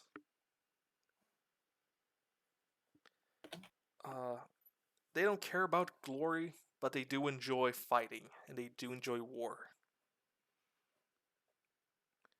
And I mean, even without their vehicles, they're also super fast compared to other Space Marines, and especially Jagatai Khan. He is super fucking fast. He's like Sonic. Gotta go fast. So much so that I don't fully remember the story, but it was during a battle with the orcs Mm-hmm. where Jagatai Khan got genuinely pissed off and just started zooming around the battlefield, killing the orcs so fast they stopped enjoying fighting. Which, considering how orcs are all about just destruction and war, really says something about how fast Jagatai Khan was just killing them.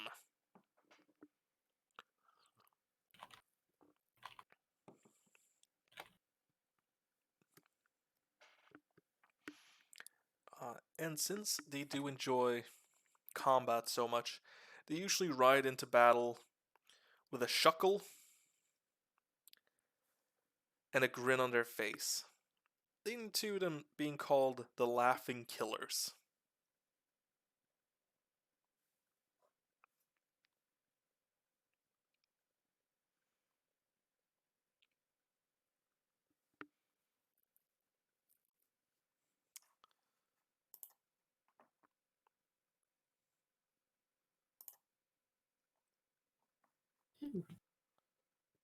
And that is the White Scars. Let's see. Fingies. As cracking the fingies. Mm-hmm. Old man, I can crack a lot. Yeah, exactly.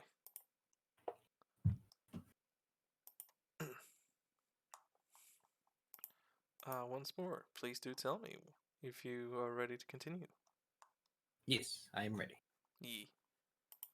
So, that brings us to the the Sixth Legion, the Space Wolves.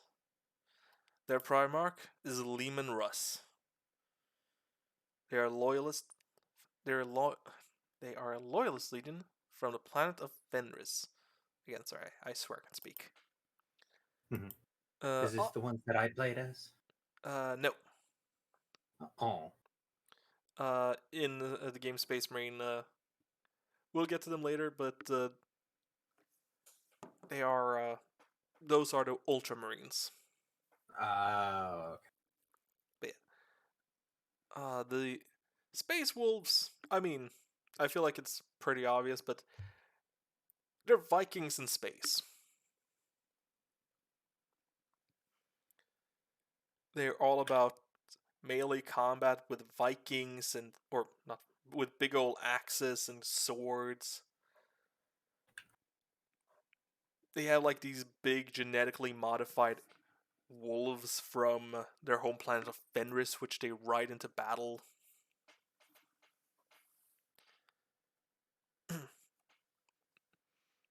They. Oh yeah, they. I forgot to put this in. They apparently made a. They made Space Marines can get drunk, both because of like, or mainly because their genetic alteration or modification is supposed to help make them more resistant to poisons, so they can't get drunk. So the Space Wolves thought, that won't do. Here's this super poisonous plant that will easily kill any normal human. Yeah, let's just make ale out of it. Just so they can get drunk.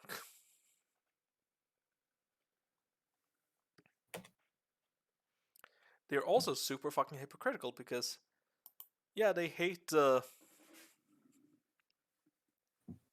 psychers, but they kind of use psychers too. Well, rune priests aren't really psychers, but it's similar enough where it's like they are hypocritical. Which is one of the biggest reasons why I personally don't really like the Space Wolves. Mm.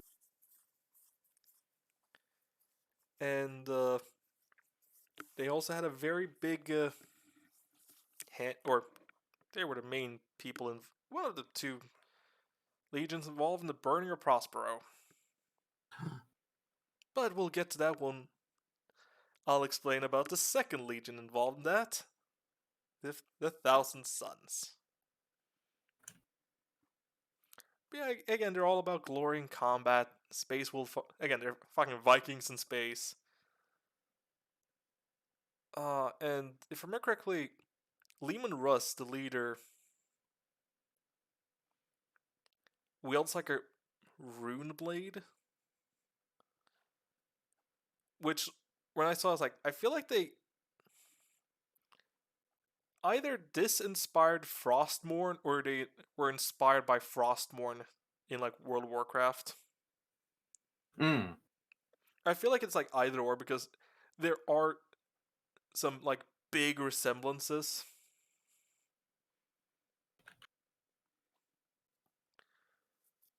I wonder if I have... Nope, I did not have any more memes there either. No. But whenever you're ready, we'll continue.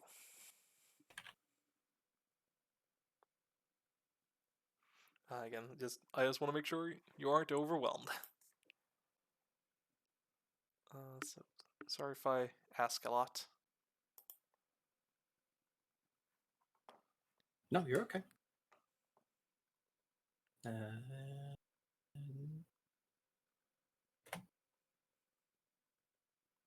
we go. Now I'm ready for this. Oh. Oops. Imperial. Okay. Yes, that brings us to the next faction, the Imperial Fist. Their Primarch is Rogel Dorn. An architect, a blacksmith, a man all about fortification, and a man blunt as a hammer and subtle as a brick.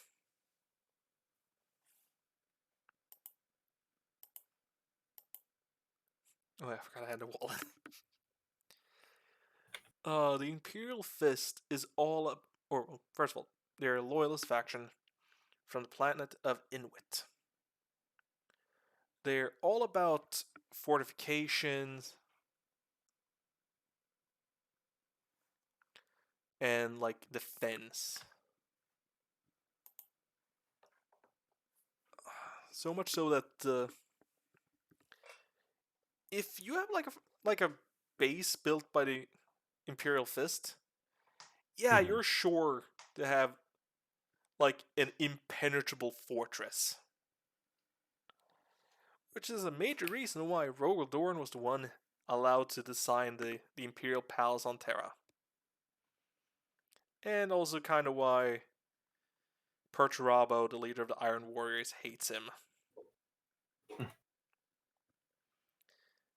But they are all about duty, about being immovable, and all about being very serious, obtuse men with no humor.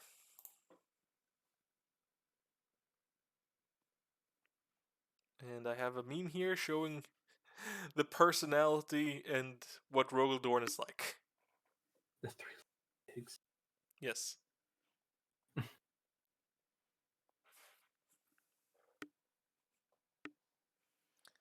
I have no. I had no more memes. Sorry. Dang. Why is it always the defense people are always the most boring characters? I honestly don't know.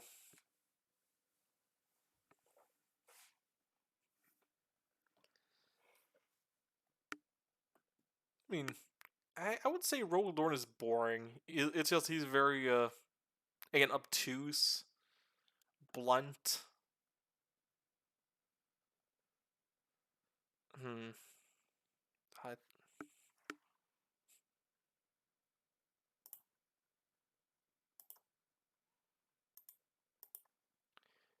he's just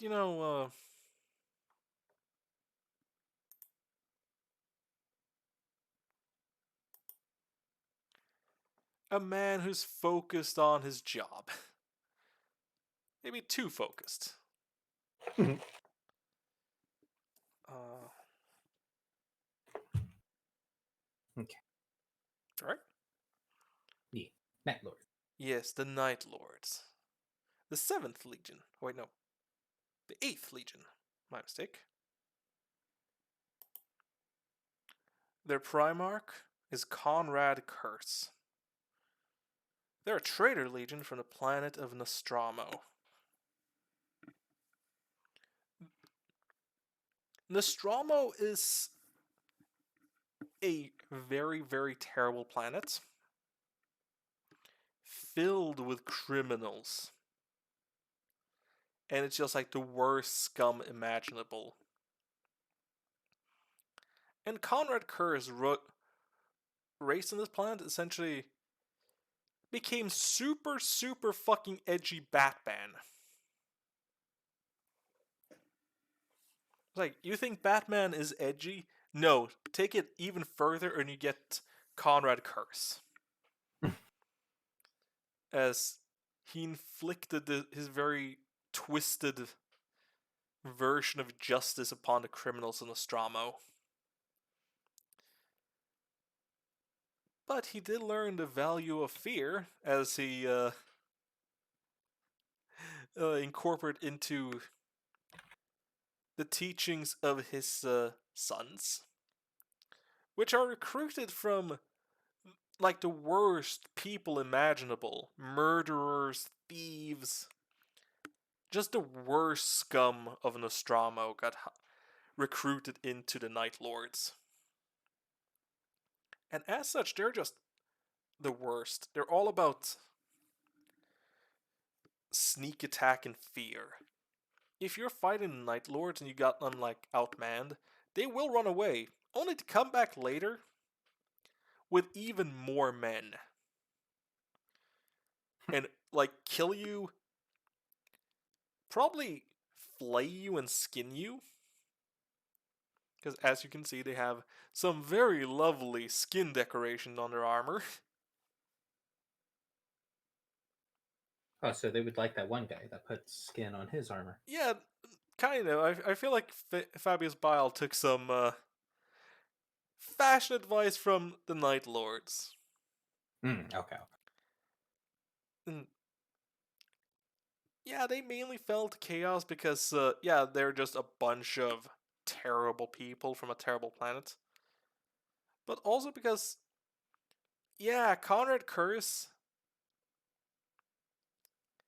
he is a seer. He can see the future, but he always sees like the worst outcomes. And it's a big deal for him that he can see the future because he is very much like, oh, then fate is already decided. I can't change it. And one of the things he's seen is his own death, so he knows when he's gonna die. Dang. Yep. And the worst thing is, he saw his own death the first time he met his father. Shit. But fate is not set in stone. Because if you never visit that planet, technically you'll never die. Exactly. But he still believes it is set in stone, but I mean, he's not the only seer among the brothers, among the Primarchs. Of course, if you are ready to continue. Let me just put in the word seed. Ah. Okay, looked. Okay, there we go. And welcome to Stream Bells.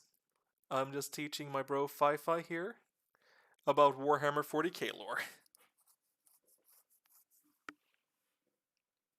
Yeah, I hope you're having a great day too. As we move on, fittingly, to the best boy, Sanguinius, the leader of the Blood Angels. Oh, crikey. Alright, let's do this in Irish accent, shall we? Oh, darling. Why you got to do this to me? I know, right? Uh, Senry's such a monster. Oh, yes, so horrible. But the Blood Angels, led by Sanguinius, the best boy, a pretty boy, an angel, and a fucking vampire. That's why she wanted to. Uh, Oh, they're the red armor ones. They're the ones that the one video I watched, the guy was using their armor for the blood gods and skulls for the skull throne. But it doesn't mean that they're actually that's their chant because I'm gonna learn it right now. the Blood Angels are a loyalist legion from the planet of Ball. Their leader, Sanguinius, is the best boy. Yes, there's a shit ton of lore. We've been going for almost 2 hours, and I think we're like halfway through. Help! He has me chained in this room. I can't escape. Yes, I am chained up in the back room. He'll never get out. but there, as the Primarchs were scattered by Urda, Sanguinius Pod, while traveling through the warp, sort of infected him in two separate ways. First of all, he grew his angel wings. And of course, darling, Gotta keep you to myself, you know. You're mine and only mine. And I'm not sharing you with anyone. Senpai. But it also created what's known as the Red Thirst. Essentially, his legion have a literal thirst for blood. Again, they're fucking vampires and angels. But Sanguinius is best boy. He's a fucking badass as well. And one of my favorite characters. He single-handedly slew a greater demon. Yes, I created this PowerPoint myself. It's like 40 pages. I spent a lot of time on this, and I also filled it with memes.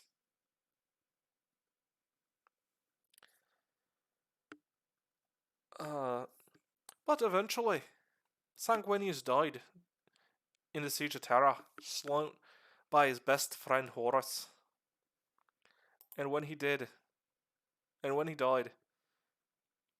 a psychic shockwave went out through the Blood Angels, creating something called the Black Rage. Essentially, the Black Rage is a sort of madness that infects the minds of the Blood Angels. When they fall to the Black Rage, they see themselves at the final battle of the Siege of Terra.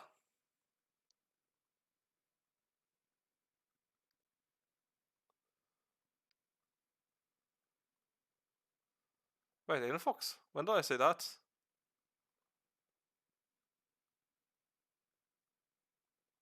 Oh, in fact. I said in fact. Must be the fucking accent. But when you fall to the Black Rage, you see yourself. They see themselves at that final battle, and they see everyone around them as Horus. So the Blood Angels have created these death companies.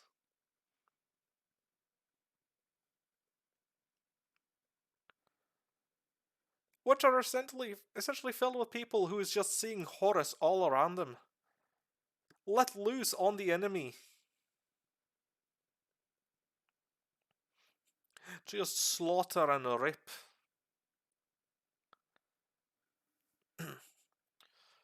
Oh, bloody hell. I'm not even sure what kind of accent I'm doing right now. It's still the same one. Yeah, it's somewhere around Irish. Thank you for the hydrate bells. And for a stretch. And a posture as well. Lovely. Thank you so much for it. I would quick save, but I can't really do that right now. Yes, it's somewhere around Irish. You could technically quick save a PowerPoint. It's not. It's Google Slides, so it saves on its own. Ah, yes. Do you want me to hear my accented ara? Sassy. Alright, I'll do my best. Oi, Fi-Fi, my brother. Wait, I'm not the one requesting it. Cheated. Yes, but you're here, so it's for you. From your wife. I'm slipping into Scottish. Alright, I'll accept it. Alright, my brother. Ara. Oh, that was the worst one I ever done. Oh, you all enjoyed. Oh, sorry, you were saying Fi? I said that's okay. There's never always the greatest hours. I know. Also, keep track of how long I've been doing the accent for. And I'm slipping into Scottish. Well, I'm glad you enjoyed it, darling. I hoped. Well, I'm glad to see people enjoyed it. And I'm gonna call that the end of the accent. Speak normal now. Mhm. And yeah, that's a Blood Angels.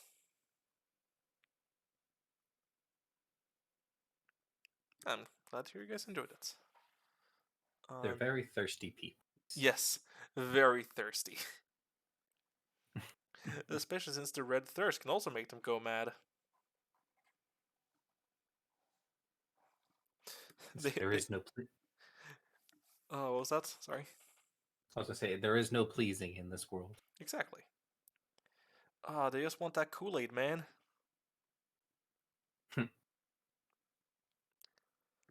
But please, again, please tell me when you're ready to continue. Oh, excuse me, I'm ready. Alright. So, the next legion is the 10th Legion, the Iron Hands. Their Primarch is Ferrus Manus, a machinist and an inventor. The Iron Hands are a loyalist legion from the world of Medusa. They are what you would call tech marines.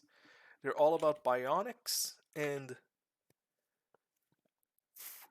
excuse me, and heavy biomechanical augmentation. They believe that flesh is weak and corruptible, but metal is strong and unchanging. They're also pretty big assholes, but again, most Space Marines are.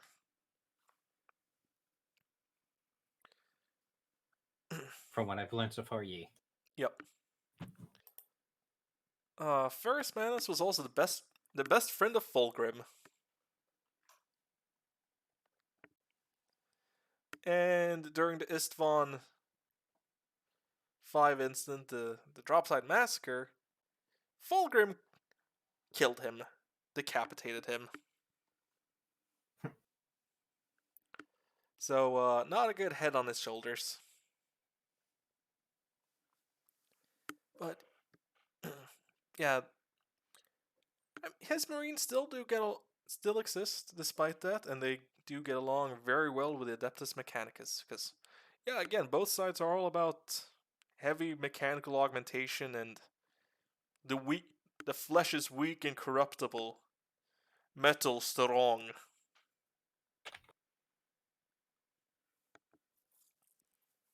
They also like using a lot of vehicles, apparently. What I could find. But yeah, that is the Iron Hands.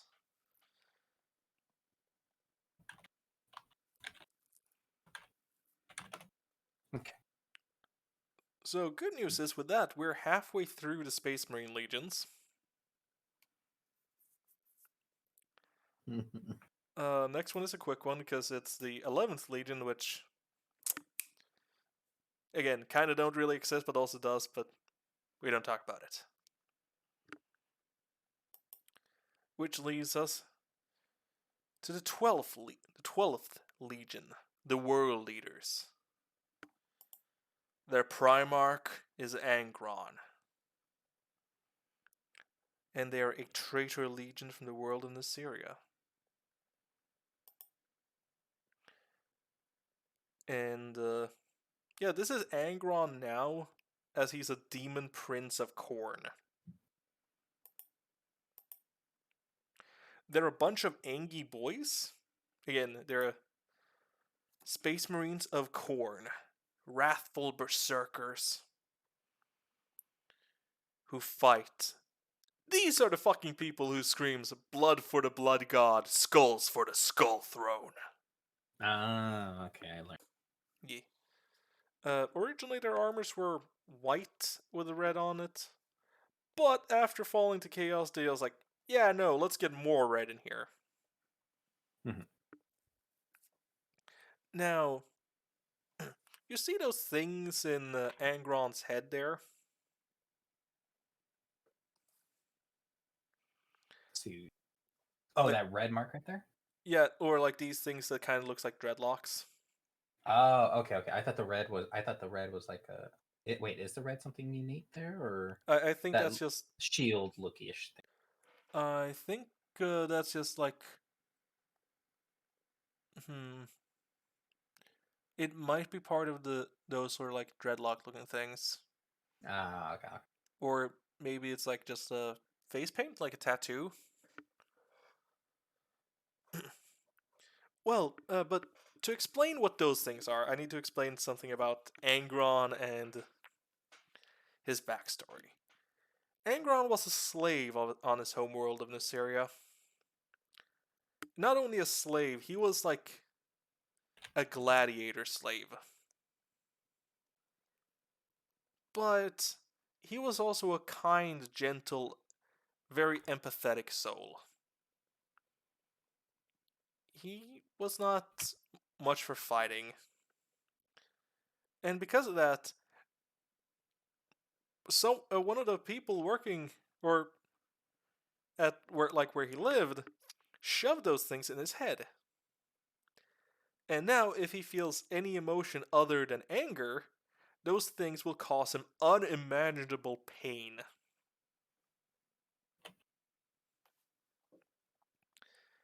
Which is again very tragic, as he used to be a very kind man. Now it's all anger. Though considering his name is Angron. Very fitting. Because guess what? The people behind the Warhammer 40k is not fucking subtle with their names.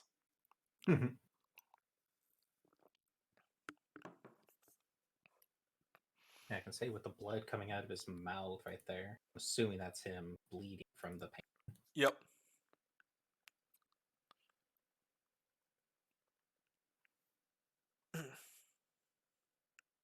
But yeah, that's essentially the war leaders.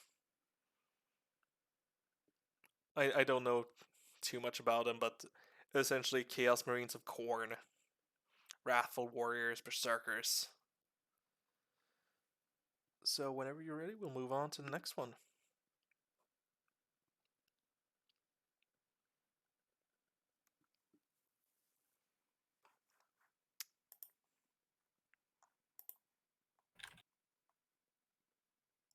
Okay. Alright. Rage. So, that brings us to the Ultramarines Yay. and their Primarch. Oh, he basic bitch looking. Oh, I'm sorry. Fucking Caesar ass, dude. He gets stabbed in the back too. Kind of. Damn it. Their Primarch is Robot Gigabyte. I mean, Robot Gorilla Man. I mean, Roboot Gilliman. There's a bunch of memes about this name. Again, like I said, Robot Gigabyte, Robot Gorilla Man. There's like a giant fucking list out there. uh, and they're a loyalist legion from Macragge. This meme. Essentially, the Ultramarines are.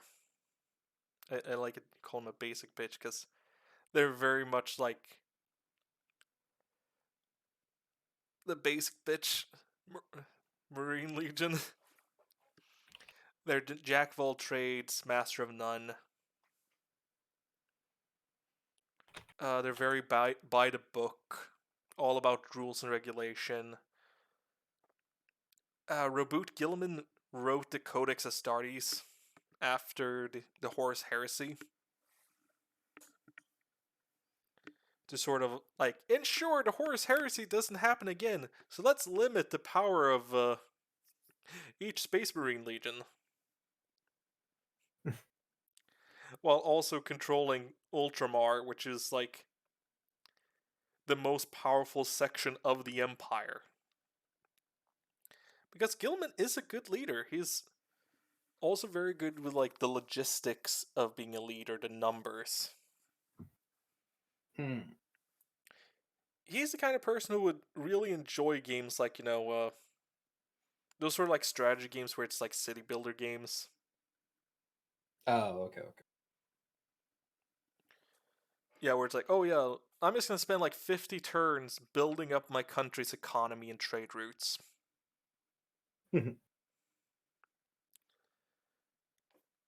And I mean, again, he's a good leader, but he's very he's pretty boring because people think of him as boring because of that.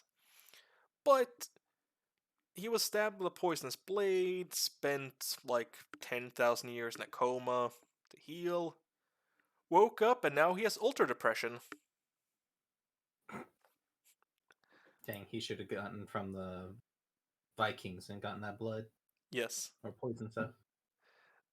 Because he woke up in the 41st millennium and has just seen how the Empire has gone to shit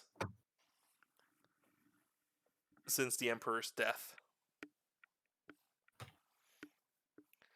And he's the only loyalist Primarch who's actually around in the 41st millennium. And is also because of that, he was named the Lord Commander of the Imperium, so he's sort of the leader of the entire Imperium.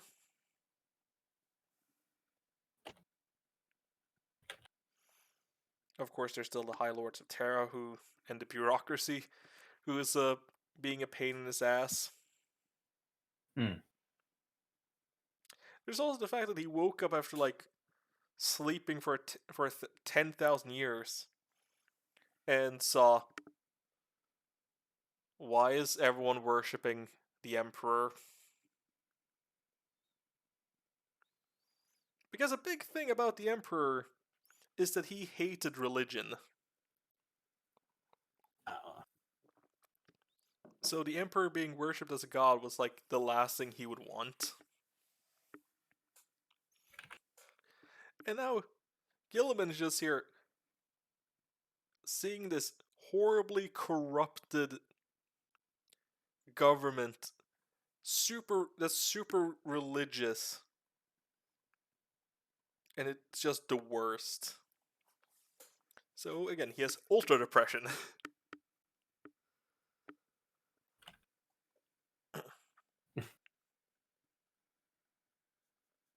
uh,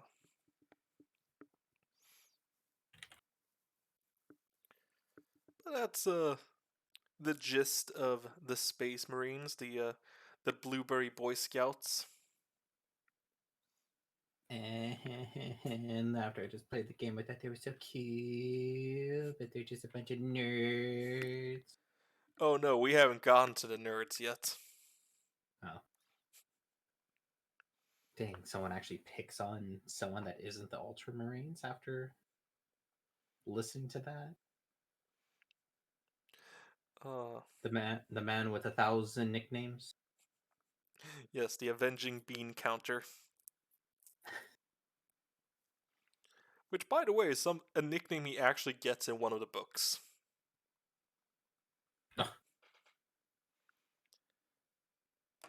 Uh, yeah, I mean, a big reason why people don't generally like the Ultramarines is because they get a lot of focus. Where it's like, they get a lot of stories, they get a lot of important characters, a lot of focus in the lore. So that's a big reason why people aren't the biggest fans of them. Oh, I see. Yep. Plus, They've already gotten so much love that it's kind of like, okay. yeah, exactly. And they're also heavily used as, the basic Marine that they like to plaster everywhere. So that's a big reason why people don't like them. Nice. Yep. But let's continue onwards if you're ready, of course. Yeah. that does bring us to the 14th Legion, the Death Guard. Their Primarch is Mortarion. Ah, shit.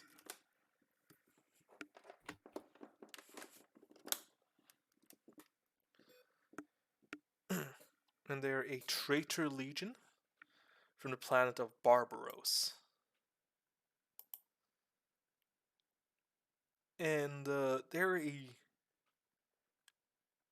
Chaos Marines of Nurgle, heavily infected with rot and disease.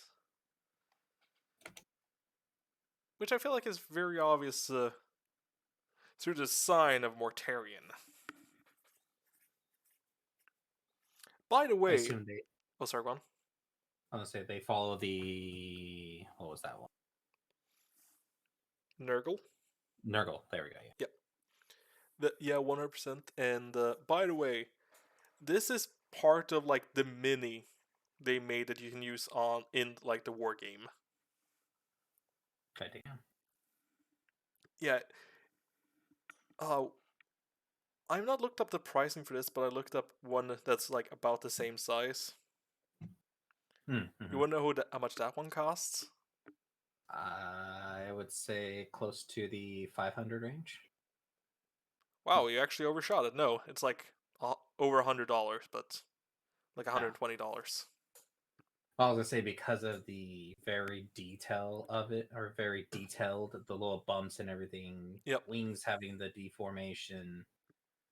It kind of gives that sense of this isn't something you just poke a couple holes and smooth out the armor and call it good. Yep. I mean, it's also like you yourself, when you buy it, you have to put it together, you have to paint it. Mm-hmm. But yeah. So, first of all, a big reason for I feel like their affinity for Nurgle, even before they fell, is Barbaros was a heavily irradiated planet. So not a good not a good place to live. Then they were also being like oppressed by these alien mutant necromancers, which they eventually overthrew with the help of the Emperor.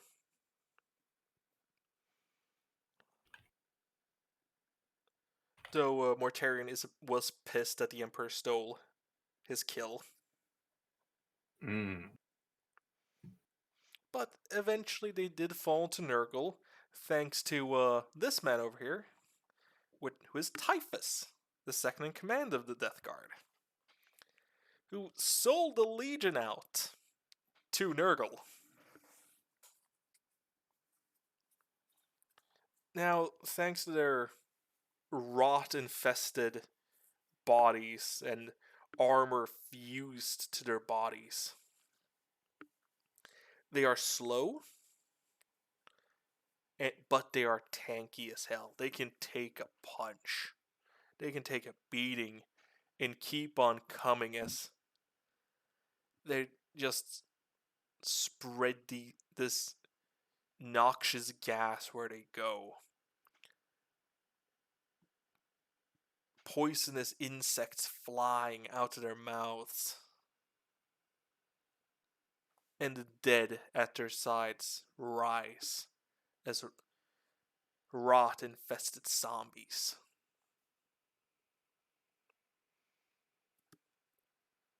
As again, they are the Death Guard.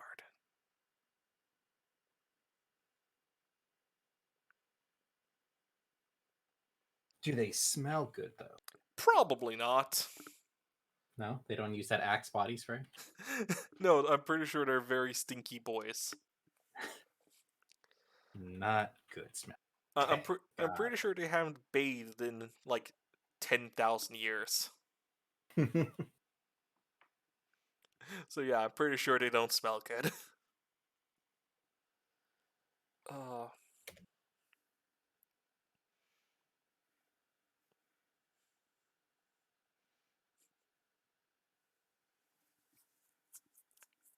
But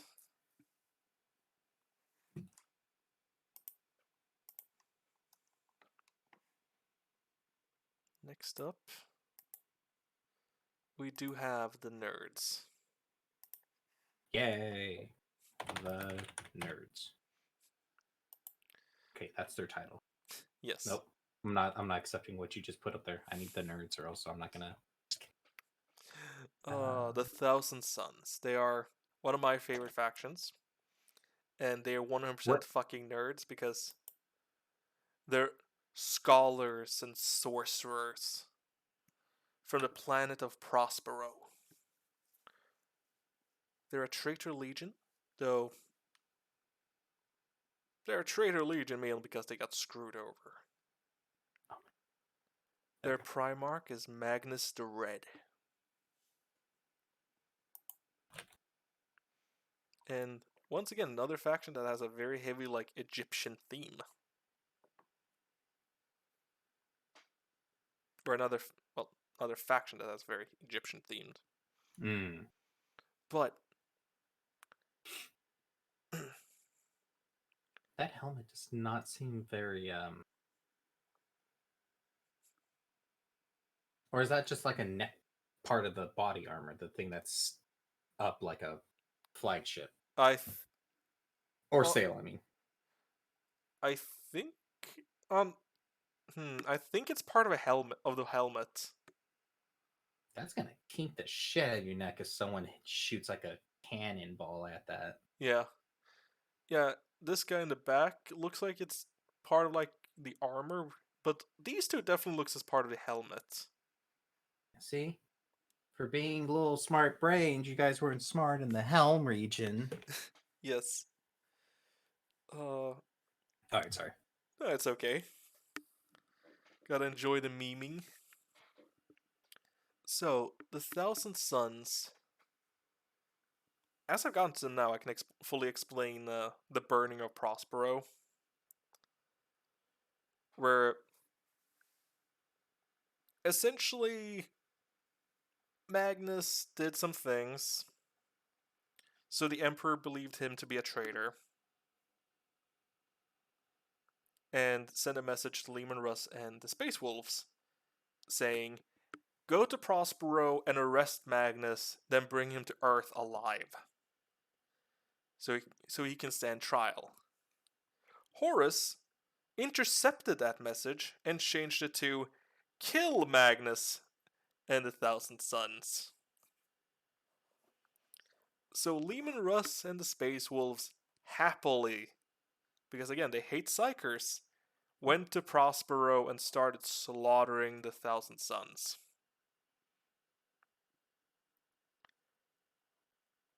Magnus did not want to fight. He was happy to just like, fuck. I guess I'm gonna die then. But he was kind of manipulated by Siege in a way. So he started fighting back a bit. Wait, no, he didn't. No, wait, no, sorry, my mistake. He did not start fighting back. Eventually, Lehman Russ found him and essentially did a fucking backbreaker on him. Oh, shit. And the thing is, Magnus, because of his like high psychic powers and magical talent, his soul and body are one in like, he doesn't really have a physical body. It's like the soul is his physical body. Mm. So when Lehman Russ broke his back, he shattered Magnus's soul. Oh, I thought it was been one of those like now he just looks at the world at a different perspective, not feeling the pain. Nope.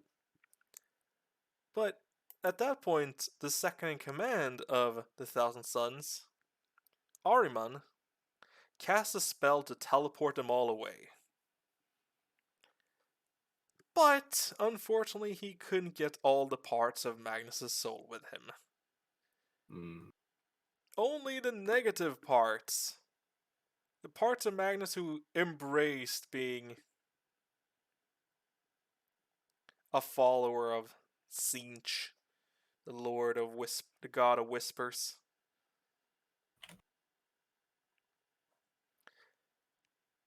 Ahriman eventually tried another spell,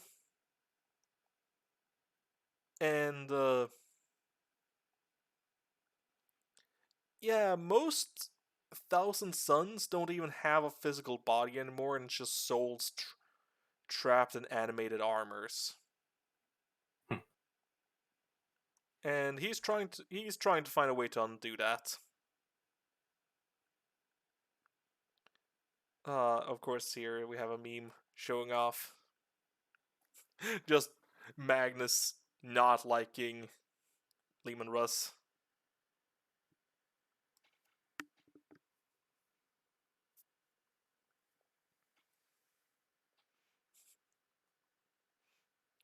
And Magnus just not listening to the Emperor. But at the end of the day, I would like to say Magnus did nothing wrong. He made a few mistakes, but he did not become a traitor by his own whim. He was betrayed. He did nothing wrong. But they dealt in the Sai, and the Sai is with the warp, and the warp is heresy.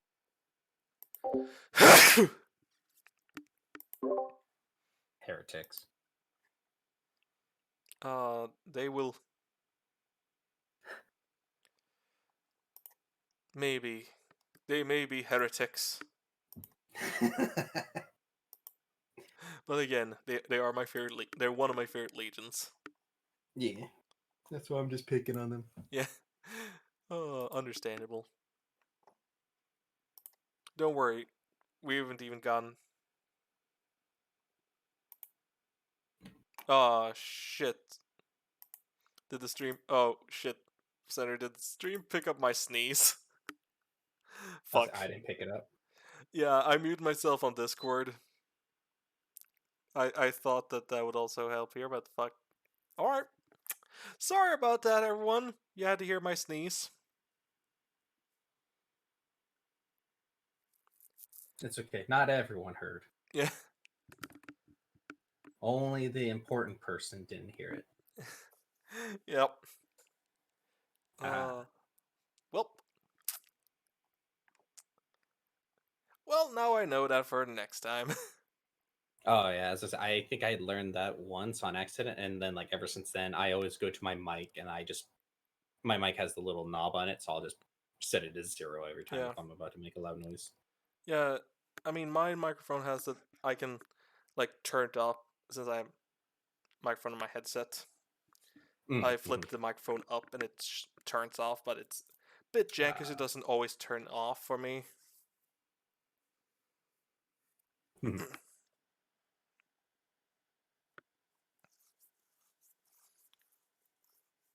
But with the nerdy boys done, it's time for the Luna Wolves, or the Sons of Horus, or now the Black Legion. All right, someone couldn't choose. Yep, they are the Legion formerly led by Horus Lupercal, the War Master, the instigator of the heresy, the favored son of the Emperor. The Luna Wolves are the ones with like the most heavy like Rome theme, especially in like their armor because they have these sort of like headbands. They wield swords that very like gladius shaped.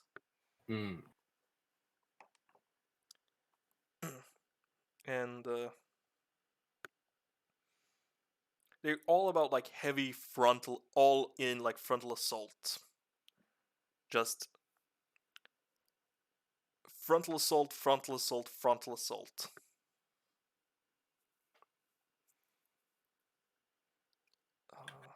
Of course, after the death of Horus, they need a new leader. And that's where this man comes in. Abaddon the Despoiler. Was he the one that was in the game? I don't know. I'm trying. Can't remember. There's a guy that looks like. Fair enough. Could be. And he reformed the Luna Wolves or the Sons of Horus into the Black Legion. And he's a member of Chaos.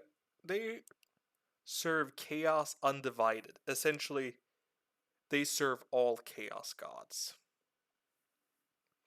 And as such, they also recruit from all the other legions. Where it's like, hey, you want to join the Black Legion and join for one of our Black Crusades? Just sign up here. You're tired. Hey, you tired of only getting blessings of Khorne? How about some blessings from like Slanesh or Nurgle as well?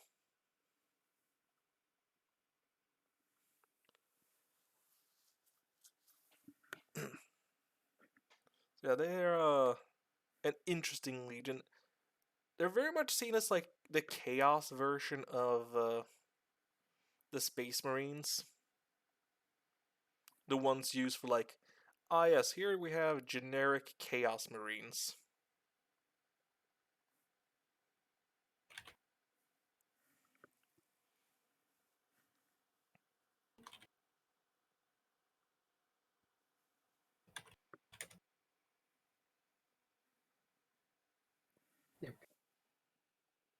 The reverse. You said the reverse of the Ultramarines, right? Because Yep. they're all about chaos. Okay. Yep. I just wanted to check to type that out. Yep, fair enough. Again, it's essentially the Chaos version of the Space Marines. Or Ultramarines. Okay. But Sorry, and didn't help motorcycle outside. That's just revving like crazy. it's okay. I get it. Where I lived, there used to be that as well. Just have a neighbor who liked to go riding his motorcycle with like this motorcycle club at like 7 a.m. on Saturdays for some reason. I'm not holding a grudge. I haven't even lived there for 4 years. I'm not holding a grudge at all.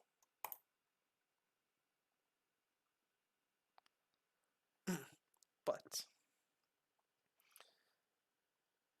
we move on to the 17th Legion. The Word Bearers. Their Primarch is Lorgar Aurelian.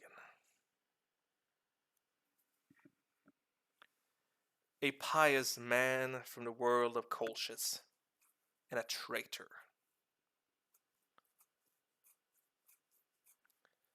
You see, on the planet of Colchis, they originally worshipped the Chaos Gods.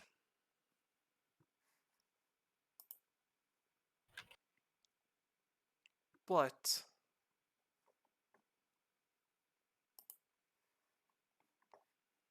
Lorgar always felt that was wrong.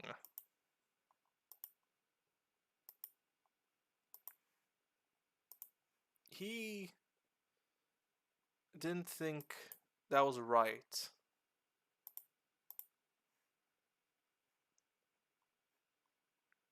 So he started thinking like, yes, there gotta be some other god, some other, like, one god. And eventually that god came to Colchis. The Emperor. As Lorgar is the man who started sort of the religion of worshipping the Emperor.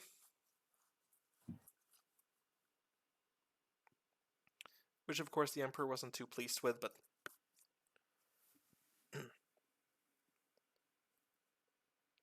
and Lorgar even wrote a book about it, and that book was later used by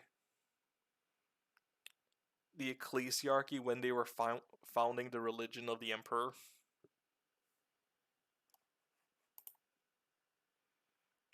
But they have a heavy religious theme, so they have scripture and engraved in their armors, the word bearers, and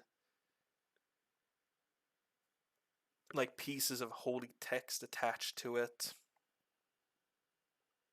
Oh, okay. That's what I was also gonna. Is that I remember seeing those papers that are on a lot of the characters.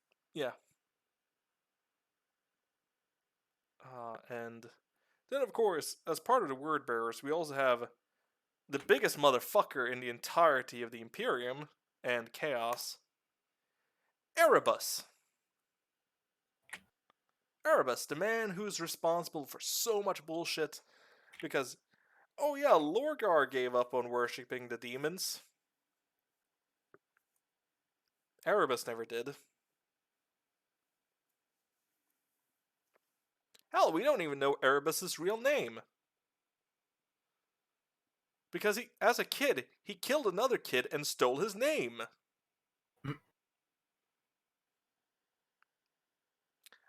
I'm not kidding. In one of the books, it's revealed that as a kid, he was like, "Oh, I like that name you have."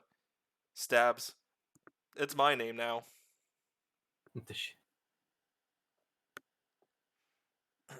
Yeah, he's behind so much shit. He is the one who convinced Typhus to betray and sell out the Death Guard. He's the one who corrupted Horus. And he's the one who's done so much of like to cause shit to just go downhill. Of course, he's not responsible for everything.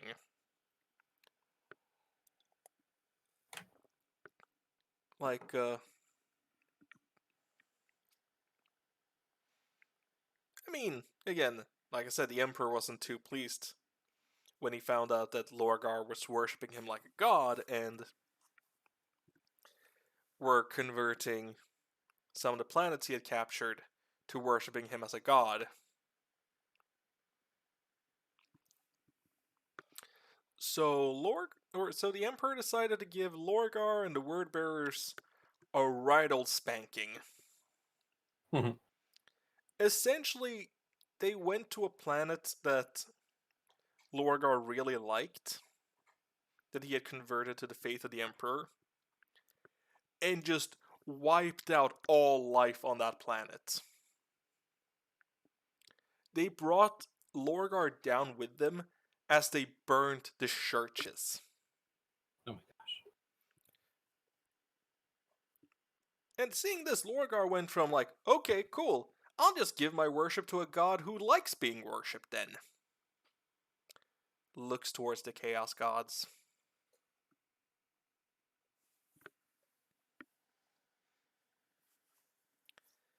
And that is a big reason why we have the Word Bearers being a traitor legion.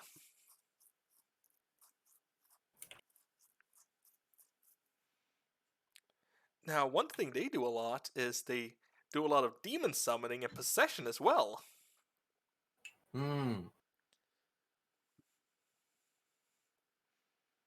So maybe they're the ones that did the stuff in the game. I can't remember. Very possible. Because it was the Inquisitor. Well, it wasn't even the Inquisitor anymore. That was possessed the whole time, and they were able to summon the demons. So that's why you're like, oh, they do possession and they like to do summoning. So I was like, oh, wait a minute, that's the two things that literally happened in that game. Yeah, it's very possible. I've not actually played Space Marine. Yes. I mean, if you get around to it, because I've heard it's supposed to be really good. Yeah, it is fun. Yeah. I liked it.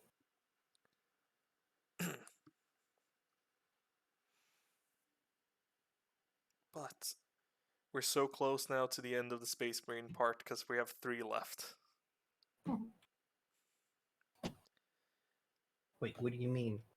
Of the Space Marine part? This isn't the end after that? After that, we can do like a lightning round. Help! My leg. Can't chew it off fast enough. That one? No, I'm just kidding.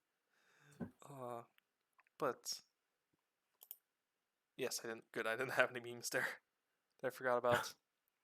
But now we get to another one I really like, and that is the 18th chapter or legion. Sometimes they're called chapters, other times they're called legions. The Salamanders. Primarch is Vulcan. They're a loyalist legion from the planet of Nocturne. Now, I want to say this. The salamanders are the most terrifying looking of the Space Marine legions. They're the tallest. They have charcoal black skin and glowing red eyes. And of course, they love using flamethrowers. So they are definitely the scariest of all, or one of the scariest legions. But they're also the nicest. They let people recruited into the Space Marine or Salamanders still have contact with their families. They are very kind to civilians and try to avoid civilian casualties as much as possible. And try to defend civilians as much as possible. Unlike most other legions.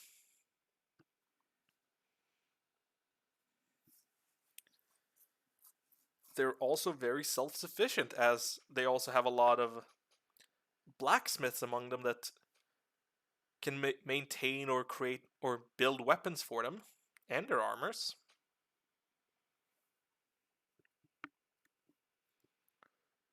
So they are a very interesting faction, legion. And of course, we also have the fact that Vulcan inherited being a perpetual from her father. So he's dead right now, but so he can come back at some point. Again, even though he's kind of dead, he's probably going to come back. They just haven't decided when. Yeah, exactly. They haven't gotten around to it yet.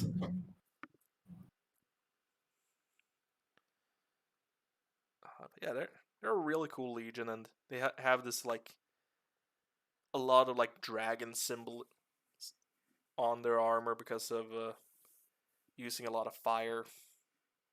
But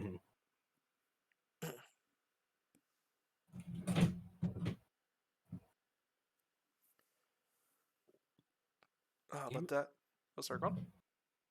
Oh, I was just saying, damn it, my glasses got smudged a little bit, and I'm trying to clean them. Fair enough. But that is the Salamanders. Which brings us to the 19th Legion, the penultimate Legion.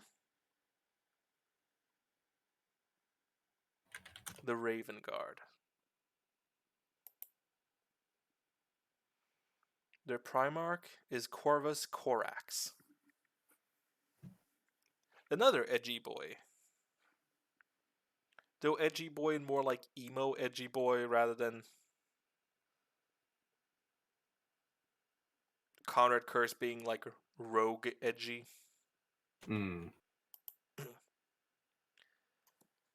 They're all about, well, they have a heavy raven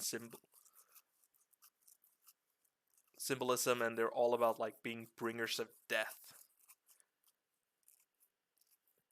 They're very stealthy, which is very interesting when you're looking at, like, again, 8 feet tall humans in big fucking power armor.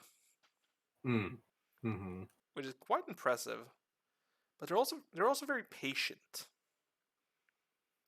They can lay in waiting for weeks, waiting just for the perfect opportunity to get like a headshot on an assassination target.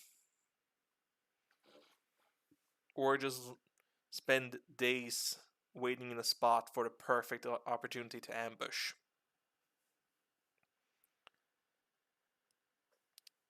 And yeah, again, even though they're wearing black and white power armor, they're experts of stealth.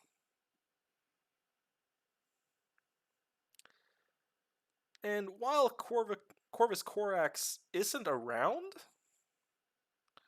we still kind of know what happened to him, or He's technically not around, but he's also kind of around in a weird way. Essentially, he's a big bird demon in the warp now, trying to get to or not Horus to Lorgar. Essentially, Lorgar's hiding in this tower in a planet in the warp, and Corvus Corax, who went in after him, has kind of become a demon,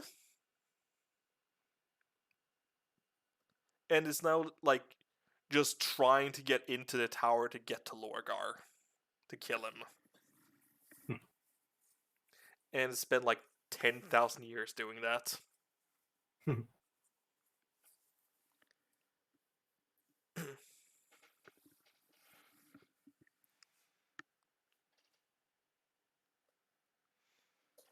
Oh,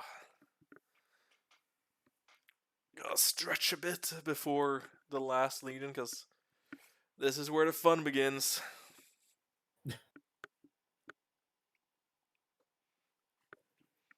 So is it because of these ones that are in the front, or like the main ones for each one, the Primarchs?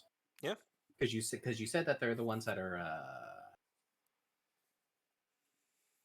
they're modified. Yeah. So is that the reason why that they're technically living for so long? It's not Warhammer isn't like a world where people are living for these thousands of years. I mean, it's the whole thing of like, first of all, in the far future, humanity's like the lifespan of a average human has been extended. But yes, generally they do have more extended lifespan because of them being genetically modified. Of course, the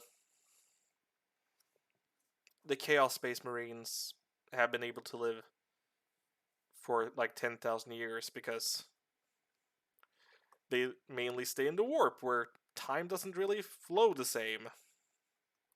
Mm-hmm. But yeah, there's definitely that aspect of them being genetically modified as well. But time to get into the last Legion, which is ironically called the Alpha Legion. So, the Alpha Legion is the only Legion with two Primarchs, named Alpharius and Omegon. Though, they're usually not called Alpharius and Omegon, it's Alpharius Omegon. As they are technically one soul split between two people, which happened when, they were sent out as children and went through the warp, and fucky things happened and they became two people. I thought you were going to say that they're twins. Kind of. But also not really. So, the homeworld of the Alpharius Omegon is unknown. And a lot of things are unknown about them. Like, we don't even really know what their allegiance are. Because they're doing a bunch of fucky shit.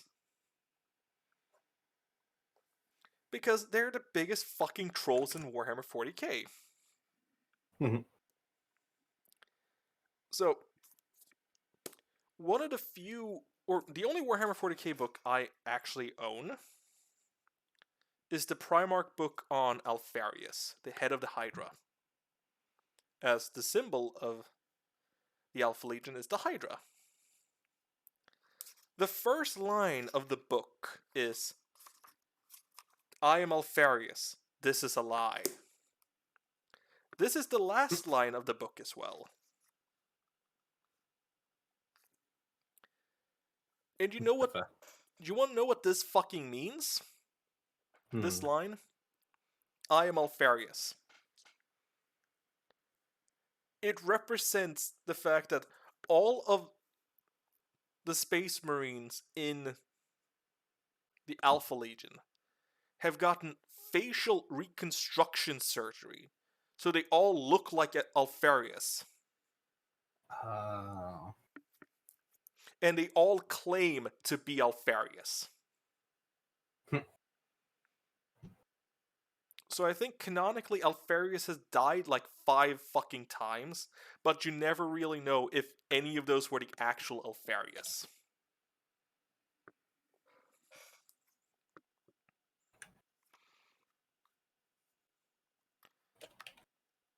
I mean, let me tell you something what this book reveals, though, is that Alfarius and Omegon at one point switched places and names.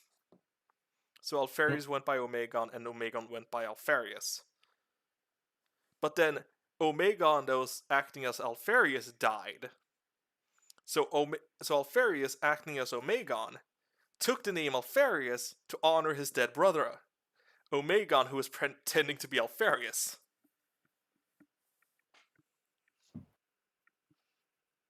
He's like, I guess I'll take my name back. Yes. I mean, I'll for my brother, who is me. So, I think they also have a rule in the war game where you can just designate one of your troops as Alfarius. Mm. And like, oh yeah, this is Alfarius, so he gets all of Alfarius's abilities. Yes, Senri, that's literally the meme with Alfarius. Where it's like, if you walk into like a mess hall with Alpha Legion soldiers, and it's like, does anyone know Alfarius? All of them will respond with, of course I know him. He's me. Because they're all of Alfarius and no one's Alfarius. They can make the meme out of the what is it? They can make the meme with the from Megamind where the person's all like, "I love you, Megamind," or not Megamind. I love you. What's the guy? What's the hero's name? Metro Man. Metro Man. I love you, Metro Man. And he goes, and I love you too, random citizen. Except for it could just be, I love you, Alfarius, and he's like, and I love you too, Alfarius. Yes. Where we have this meme. I am Alfarius. Change my mind. So, Alpha Legion's expertise lies in espionage and subterfuge. They're all about infiltration. They're all about, again, espionage, subterfuge, sabotage. You never really know what the fuck these assholes are up to. Again, we don't even know if they're heretics or not. Because sometimes they're fighting against the Empire, other times they're not.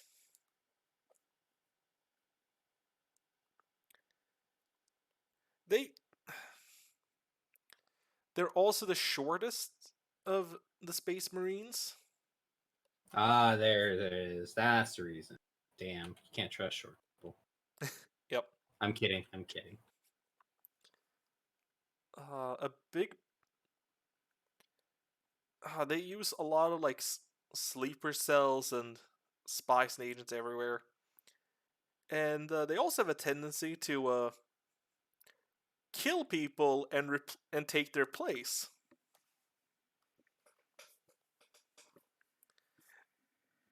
To make a joke from one of the YouTube videos I used for a lot of inspiration for this, they're in your fucking walls. Oh, I guess true, because you just don't have to take off your helmet. Yep. Yep. And I mean that they will also, while all of them looks like Alfarius, they will also kill you and then do like facial reconstruction so they look like you. So they can properly take your place and just like, yes, I am Phi. Pleasure to meet you all. How are you all doing?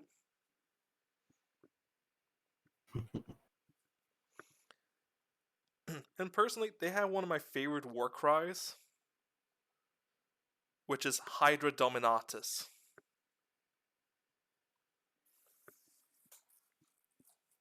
Also, just because I want to point it out. Getting all these fucking Twitch notification emails showing up in the stream, but I just want to point out part of the armor design where it's this sort of like light teal color with the scale pattern on it. I think that looks really fucking cool. But It does blend well, yeah. yeah, exactly. But with all the 20 Space Marine legions out of the way, we come to the second break time. Yay. And I will use this second break time to actually get something more to drink. So I'll be right back. Also, think of any questions anyone might have, either you, Fi-Fi, or our lovely viewers. Alright? Alright. Alright, good. This will give me time to stretch my leggies too, though. Yeah, exactly. Stretch your leggies, get something to drink or eat, go to the bathroom if you need to.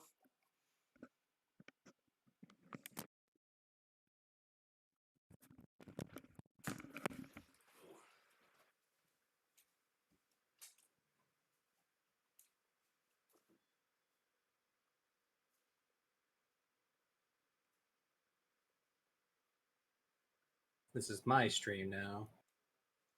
It is I, Defy, the one who takes over other people's streams. Ask me anything, and I will give you the wrong answer, because fuck you.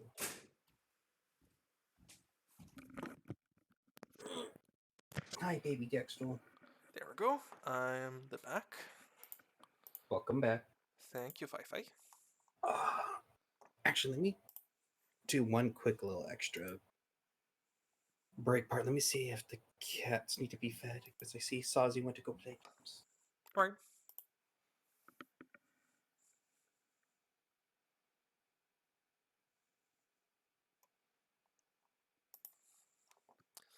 That is what the break time is for, after all. So.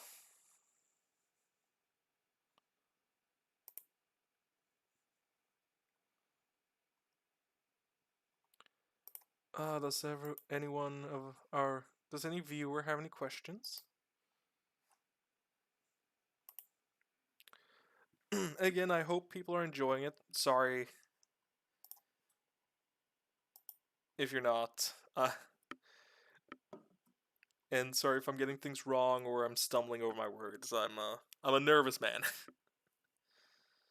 I do my best.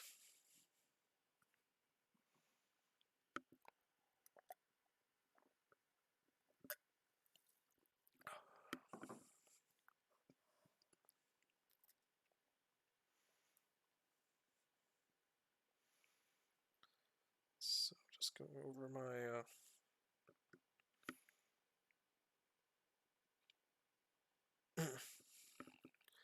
my notes for the last part. Here, I'm gonna try to. Kitty sweat.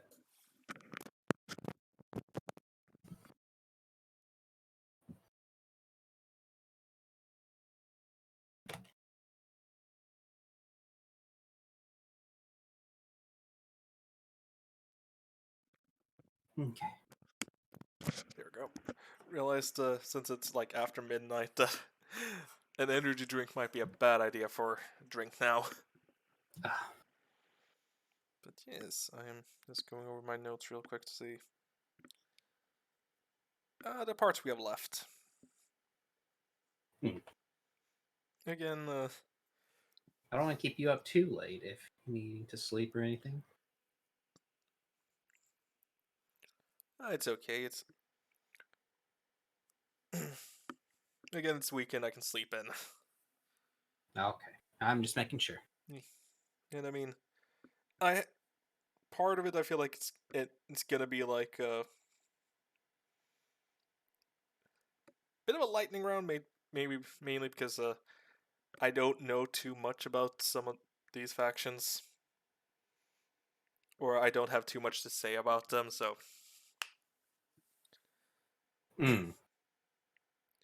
but if you're ready, we can continue, of course. As a great man once said, I'm ready. I'm ready. Of course. So now it's time to talk about those toaster fuckers. The Adeptus Mechanicus. The technophile cult from Mars.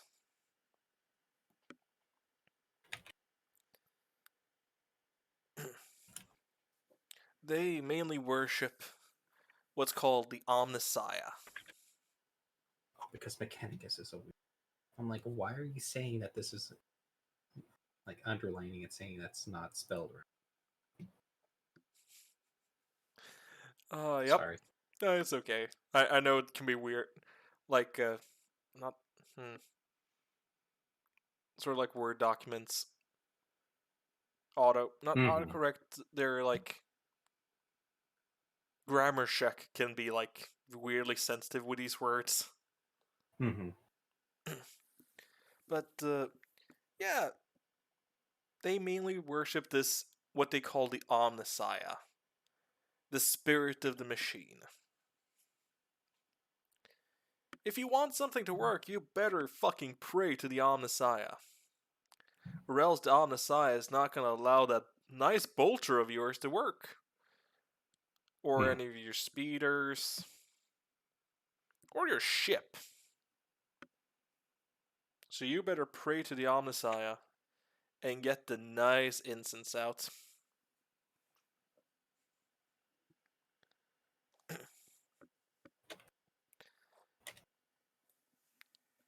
But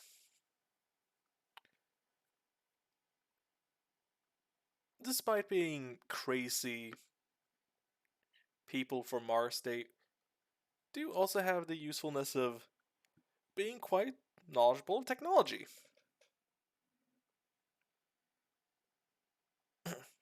And as such, that, main reason why the Imperium man keeps them around, because who else gonna make their guns work? Or their ships? Or any of their highly technologically advanced shit that they don't know how to use?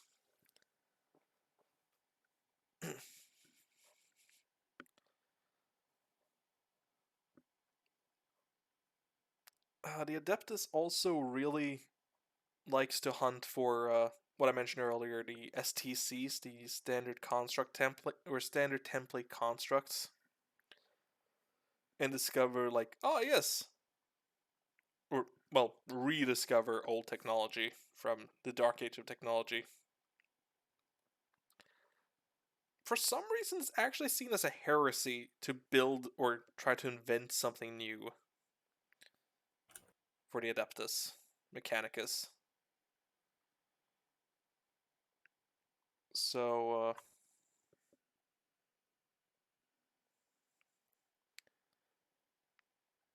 very interesting faction. Again, like I mentioned it to you last week, they're paranoid as hell about technology, especially when it comes to, again, praying to the Omnissiah. Where I mentioned the Mhm. story of, so they had these, like walkers, or,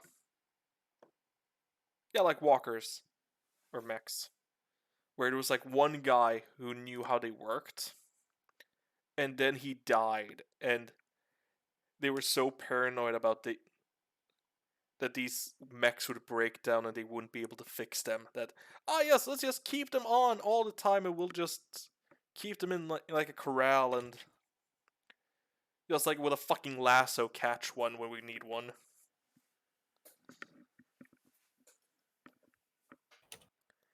Instead of, being normal people and turning their shit off. Mhm. Or being smart and learning how it works. Yeah, exactly.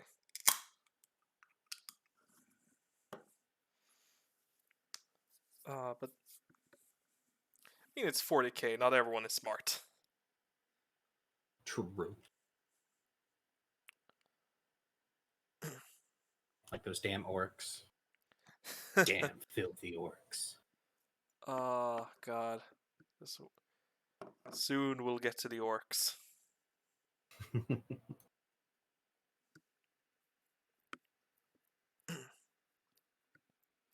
But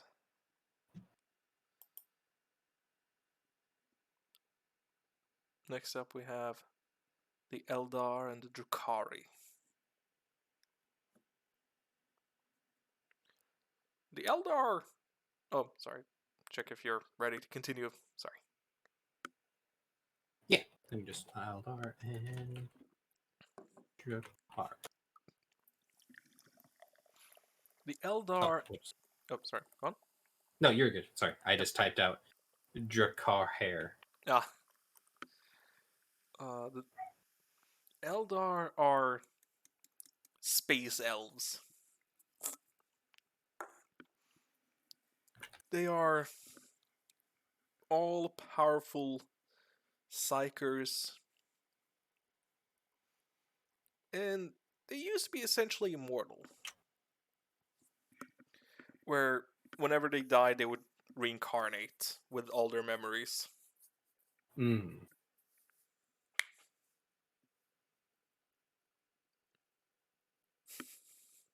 Yes, we got to the Eldar, Sendri. And of course, they are the descendants of the Eldari, which were created by the Old Ones. And over time, and because they're having like the most powerful empire in the galaxy at one point, they sort of grew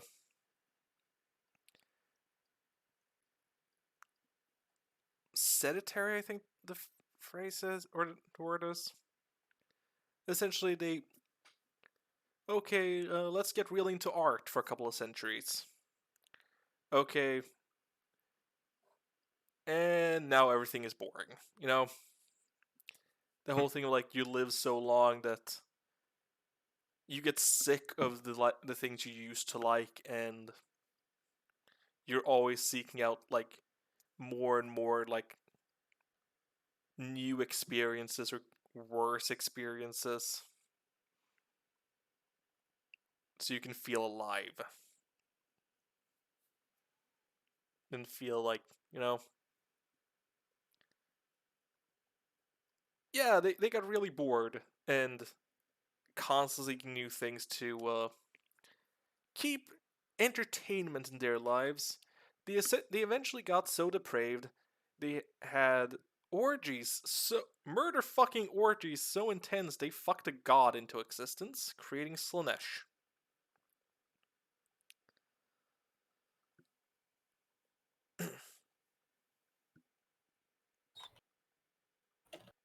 Now, Okay. So, there were there are different kinds of Eldar where it's like depending on where they were when Slanesh was born, the effect was like different levels of bad. Yes, the perfect sentence to come back to, Bells. Welcome back. Welcome back to the murder fucking of a god, or murder fucking a god into existence. Mhm. But, like, there was. I think it was on their home planet. Where, yeah, the Eldar just. On, like, their home planet was just fucking wiped out. Then there was. I kind of touched on it a little bit, but the Eldar has this sort of pocket dimension that's next to the warp they use for interstellar travel called the Webway. And they also have all these sort of like bases inside the Webway, like I don't remember what it's called, but they had like this big city, there's the Black Library in the Webway and all these things. But some of the inhabitants of one of those cities. Thank you for the posture check. Else hydrate in the stretch. Oh yeah, that's good stuff. But It happens in one of these sort of cities in the webway. They survived, but it's like Slanesh has sort of a hook in them. So so they were slowly being drained of their souls. Hmm. But they discovered, oh, if we do all this horrific shit, Slanesh will leave us alone. Oh, wait, shit, wrong order. No, wrong order still. There we go.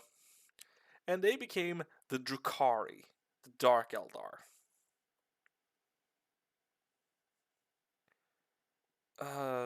I got into this in the wrong order. Sorry.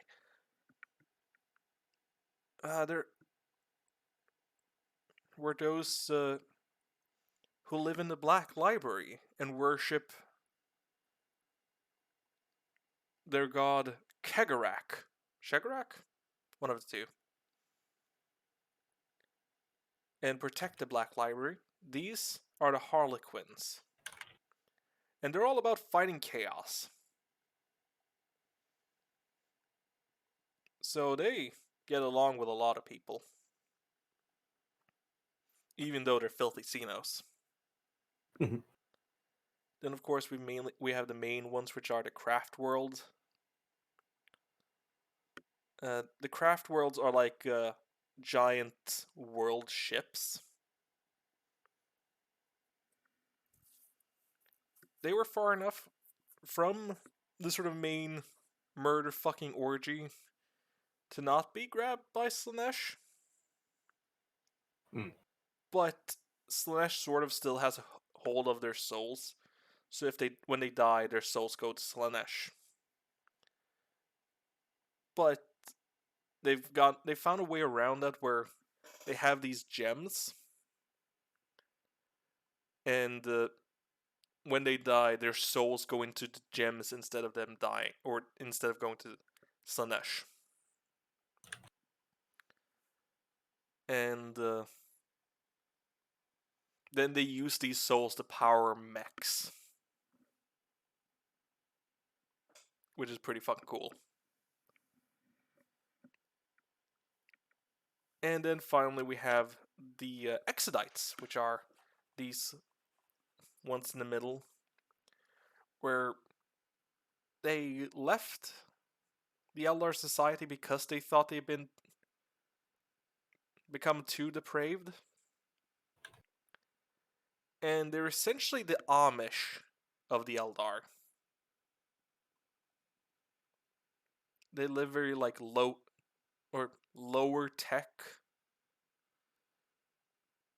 They've tamed like these dinosaur looking beasts on the planets they've inhabited.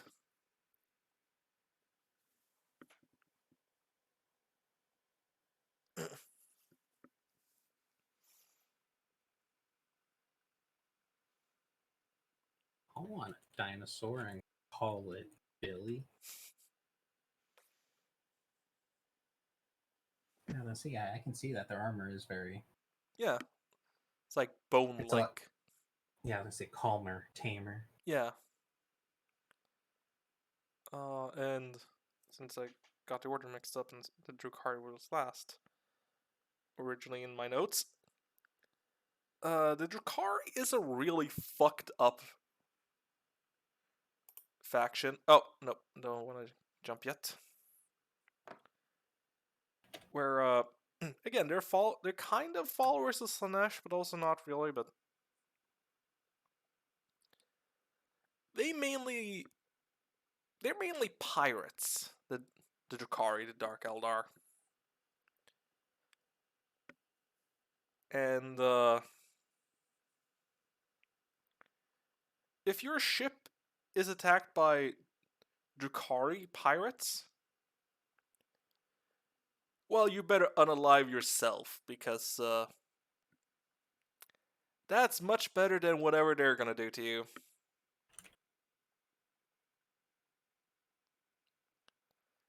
Because they're like tales of the the Drukhari injecting their captured prisoners with these medicines that extends their lifespan, only so they can torture them for longer. And after they tortured you for, let's say, 1,000 years, they'll use this other handy dandy little machine of theirs and turn you into a coffee table. And then you will feel an unimaginable pain while being a weird looking piece of furniture.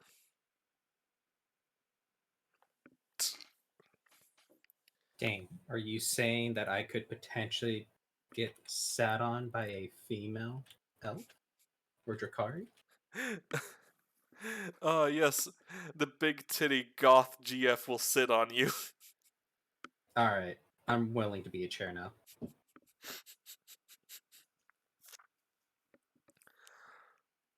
Oh. Oh my god. Sorry, I had to. No, I'm just at myself. It's just a moment of 1 year ago. I wouldn't have thought I'd be streaming and saying these things live for people to hear. That's the people need it. Yes.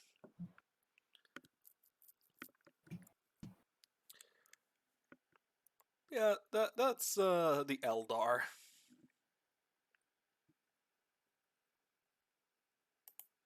Now we get to the Orcs. Hell yeah. The So favorite, the best. so we have the Cockney fucking British football hooligan Orcs. Again, like I mentioned earlier, they're the descendants of the Krorks that was created by the old ones. Mm-hmm. Now, the big thing about the Orcs in 40k is they have this sort of like psychic imagination field that's always active and lets them do weird shit. Just like through the power of imagination and belief. Where it's like there are things like if you paint a car red, it will go faster because red is the fastest color. Mm. Or purple is the sneakiest color, which is why you'll never see a purple orc.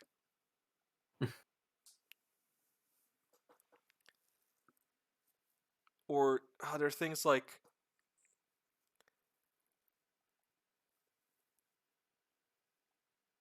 their cars can run without any fuel just because they believe it has fuel in it.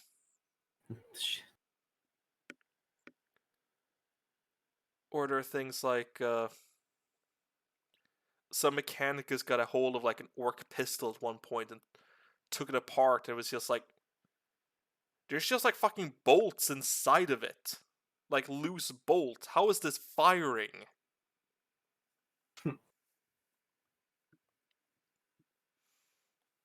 And it's just a bunch of things like that, and orcs just being weird.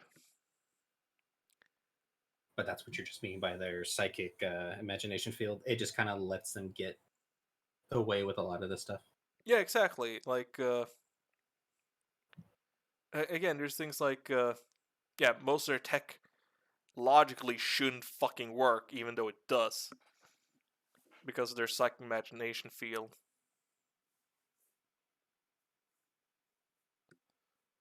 Yeah, that's fair, Bells. I do appreciate the lurking.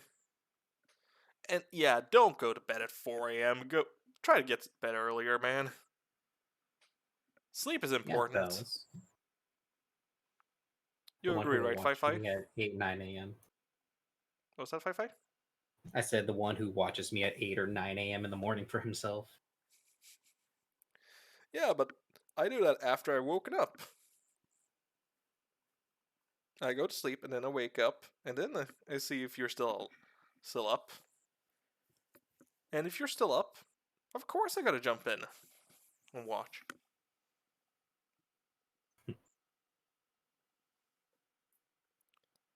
Uh, but the orcs are also the orcs mainly have like two sort of like, well, there's a bunch of factions, like there's a bunch of different war bands, and then there's the freebooters, and they're kind of like orc pirates.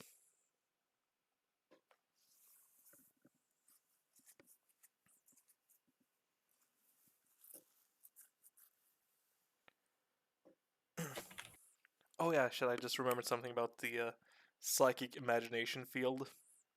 Mm-hmm. So there's this like human commissar, or like a general in the Imperial Guard, that like single-handedly defeated an orc war boss, and the orcs believes he is unkillable now, so orcs cannot kill him.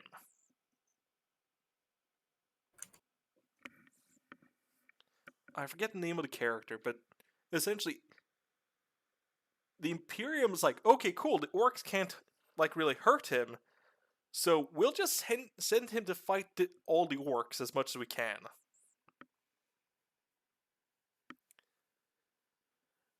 And the orcs like, oh shit, it's the unkillable guy.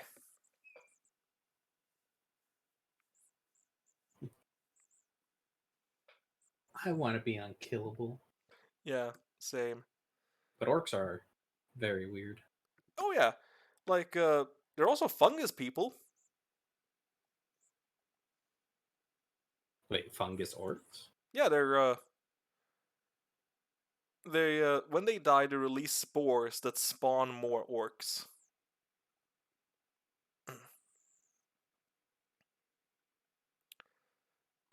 That's fair, Bells. I know way too many people from the U.S. as well.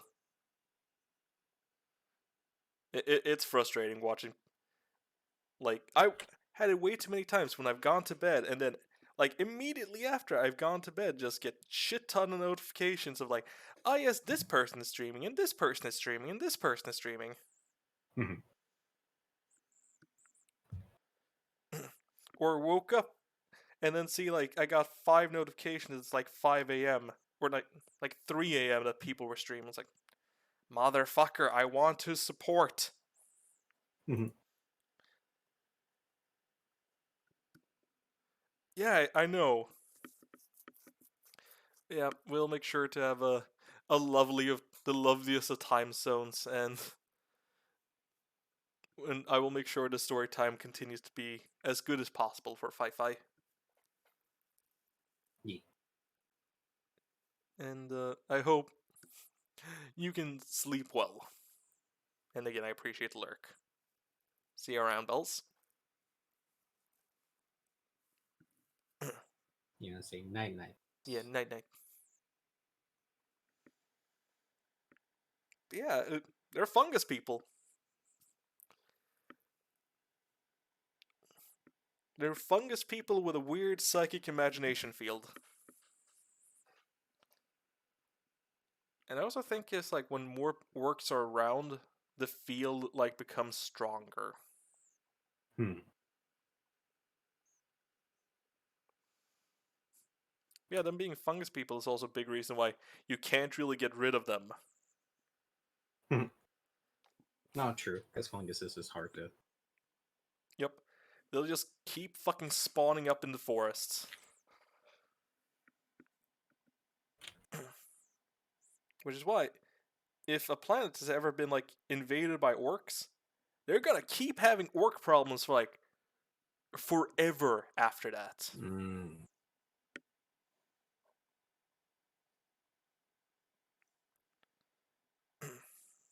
Let's see, is it because the lore or I think at least the lore they were saying like orcs only are smart so long as they have a leader.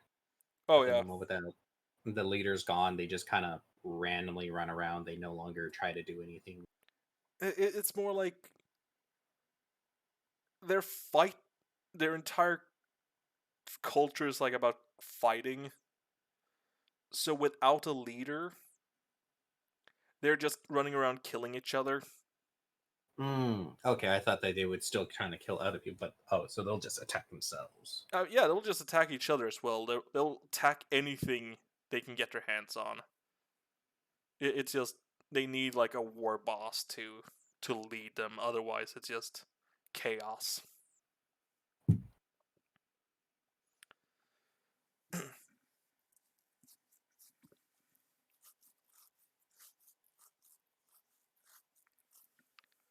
uh, but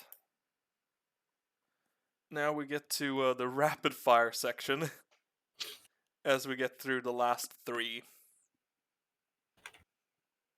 which are the Necrons, the Tau, and the Tyranids.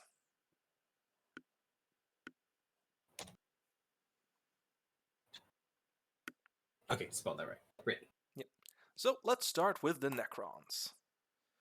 The sort of undead skeleton robots that fought the old ones 60 million years ago have awoken in their tomb worlds. Of course, we have some memes here. They're mainly trying to get their bodies back, or if not, to find a host species they can sort of like download their consciousness into. And Trace in the Infinite there, the meme, he is one of the important characters for the Necrons, where he is kind of like a mix between like the Collector from the MCU, Brainiac from DC Comics, and a Pokemon trainer. Wow. Yes, wow. He travels around and just collects a bunch of things and then has them in like these sort of stasis orbs he can throw out in combat.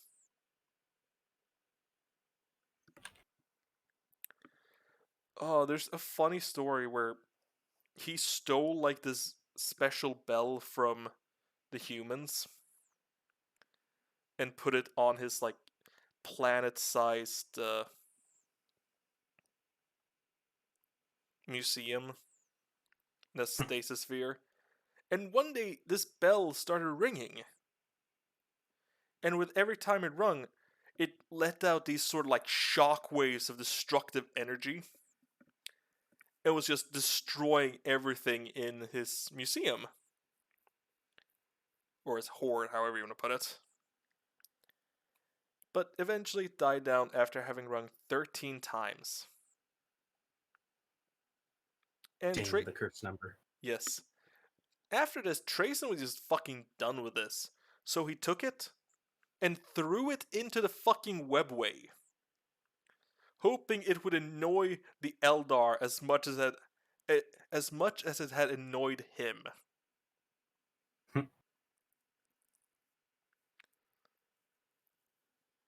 Uh,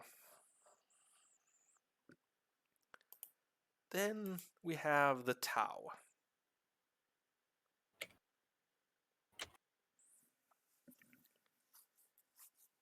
They are a newer race. The Tau Empire is they're all about the greater good. In a way, they're seen as like one of the better factions. Like, yeah, they're a good system. Or they're good guys. Okay. They have a caste system based around the elements where like the water caste are diplomats and the fire caste are warriors. And they will fully accept anyone from any race to join them.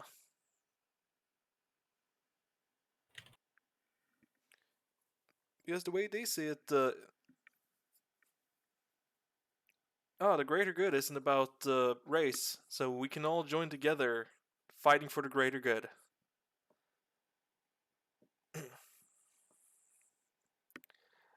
But it's kind of been revealed that the leaders, the ethereals, are kind of brainwashing the rest of the race, or the rest of the Tau.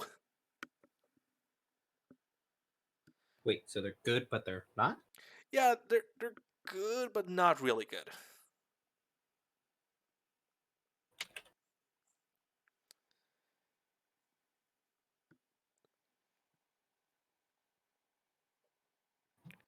They're also jokingly called weebs and fish people.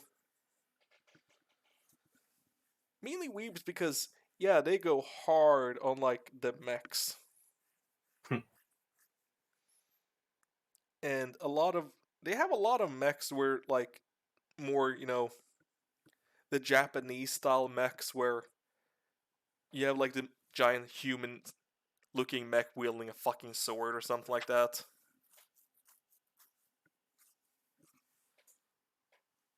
So, jokingly called the weebs.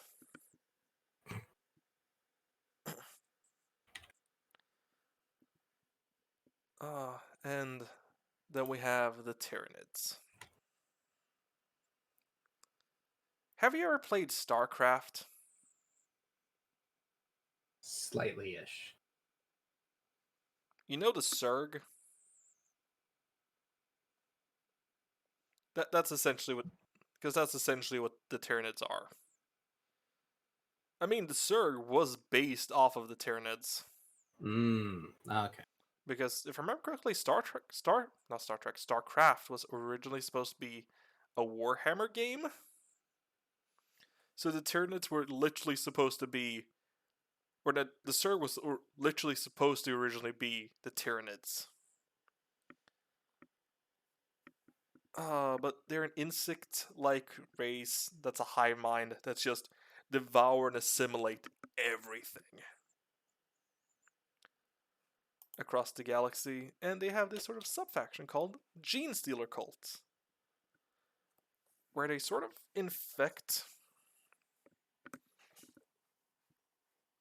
human factions with these sort of mutations, and then use them to spread influence. So it's easier for them then to devour the planet and all its inhabitants. Yeah, they big bug people. And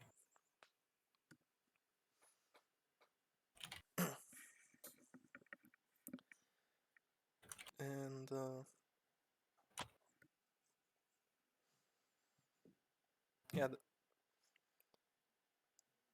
that is all. Well, technically, it's one last thing, but technically, it's technically one last thing, but essentially, this is the last part of it.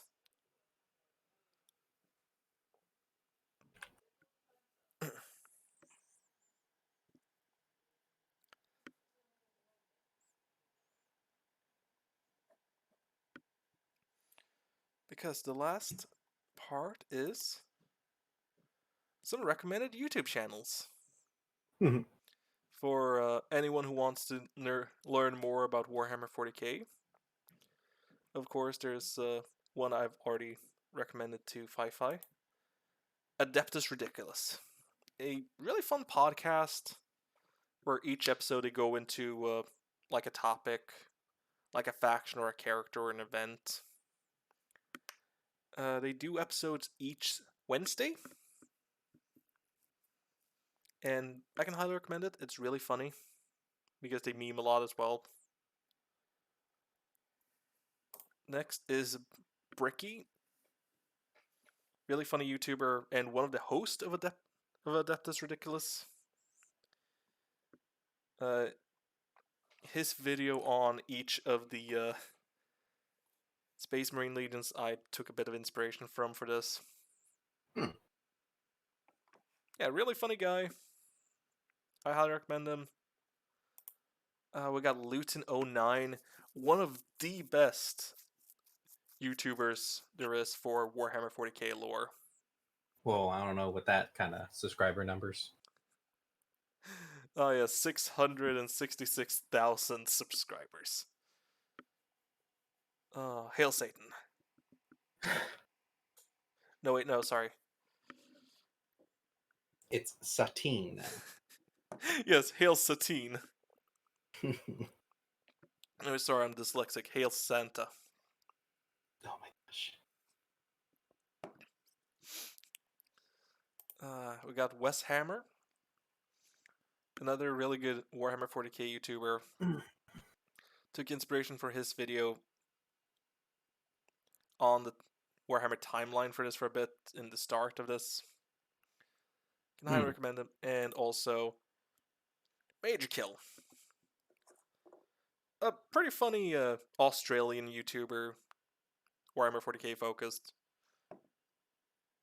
Makes some really interesting lore videos and also like what ifs or like. So I can highly recommend all 5 of these. If anyone want to learn more about Warhammer 40k, because yeah, we've been going for like 3.5 hours, but There we go. I could 100% have gone longer. Oh yeah. This is 100%. Oh, sorry, go on. I would think you're probably just getting the nitty gritty down, and then also, like you said, you kind of did the speed round for the last 3. Yeah, exactly. Yeah, like almost 4 hours. But yeah, it's the whole thing of like, if I like if I wanted to really overwhelm everyone, I could have gone for like another 2 hours, probably more, because there is so much fucking lore. Mm-hmm. And yeah, a lot of this was just I wanted to not delve too deep. I wanted to give you like an overview of a lot of things Uh-huh. to then help you if you want to learn more. Now you have like the basis. Yeah. But I do hope everyone has enjoyed this lore lecture.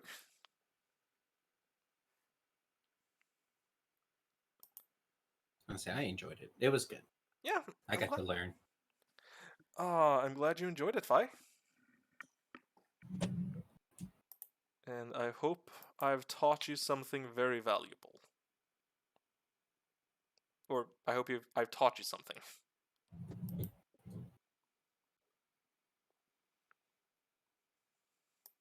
You taught me where to say blood for the blood gods and skulls for the skull throne. Taught me that the space marine or the ultramarines are boring. Little basic little Yep. bitches, and that just because the 20 sons are just because they're the sons or like the leaders that were gifted by the Holy Emperor doesn't mean that the Holy Emperor fully had control of them to keep them. Yeah, exactly.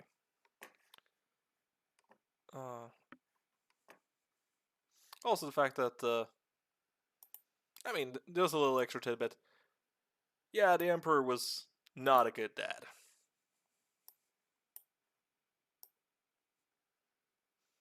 Are you saying a father that's 15 foot tall and all about destroying and killing his enemies isn't a good father to be there to love and support each child?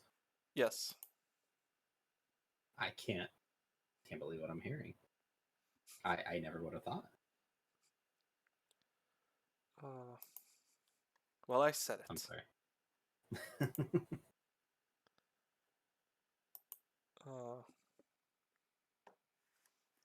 Yeah. So, I mean, thank you for joining me, Fine, and I'm glad I was able to teach you. Yeah, thank you for the lesson and taking the time to actually build out everything. Yeah, of course. And I had a lot of fun making this, and I did have fun sharing it. There you go. And then eventually you could even build out more if you feel like sharing it and teaching it. Yeah, I mean, I like talking lore. I like reading up on lore, so I like having something to do with that knowledge of lore, and I mean, I kind of want to do like this, like I want to do a lore talk series, so I feel like this is a good start.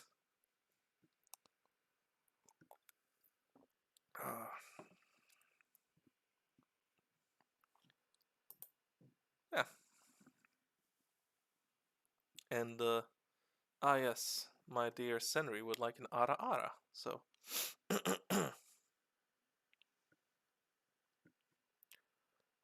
Ara ara. Hope you enjoy, Senri. Dang, what happened when Sazi redeemed hers? It was for me. When Senri redeems, now it's for her. I don't know. I feel chipped now. I mean, I can give you one just for free, Fi Fi. Nah, it's okay. I'm teasing. I'm being I mean, wouldn't you like silly. a just fully free ara ara? I don't want to steal them. It's it's not right. Is the word I'm trying to think. Think of it as a gift. If you're willing, I will accept. All right. Ara ara. There you go. Haha, Senri, I got a free one. You didn't.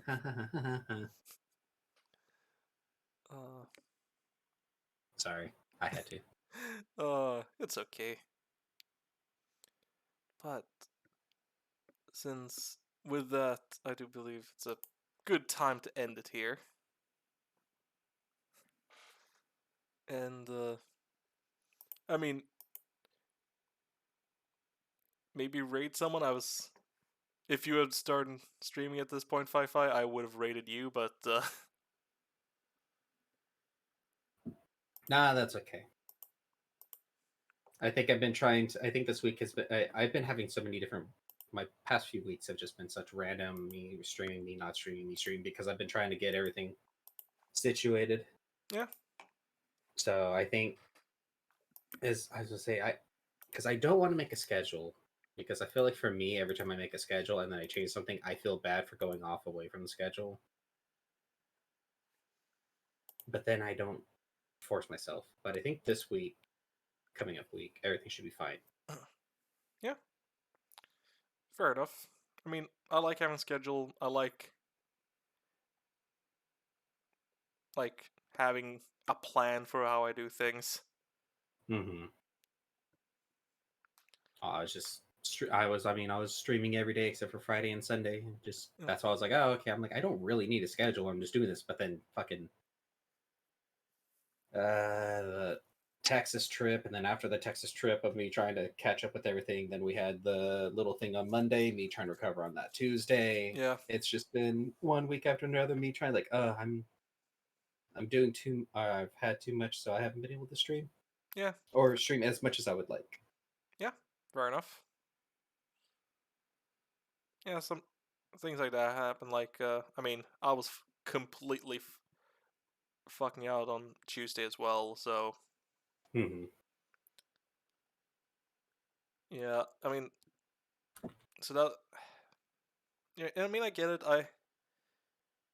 I've had to cancel like 2 streams maybe so far, Mm-hmm. and I felt bad both times.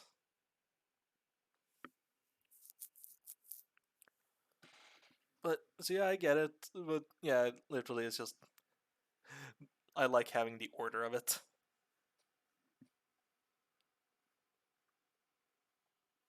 But ooh, that is a good idea, Senri.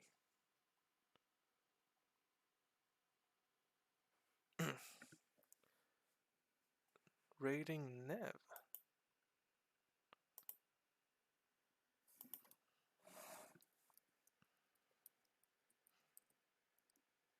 Oh, cracky.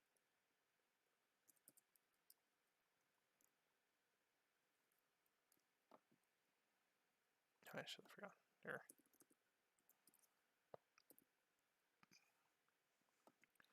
So, yes, thank you everyone for coming out to watch this lore lecture. And again, thank you, Fi, for allowing me to teach you about all this. Yeah. You know, at least there's one student here from the start to the finish. Exactly. And I hope we can do this again sometime. And I'm gonna throw you all over to my friend Nev, who's currently streaming some Cult of Lamb, looks like.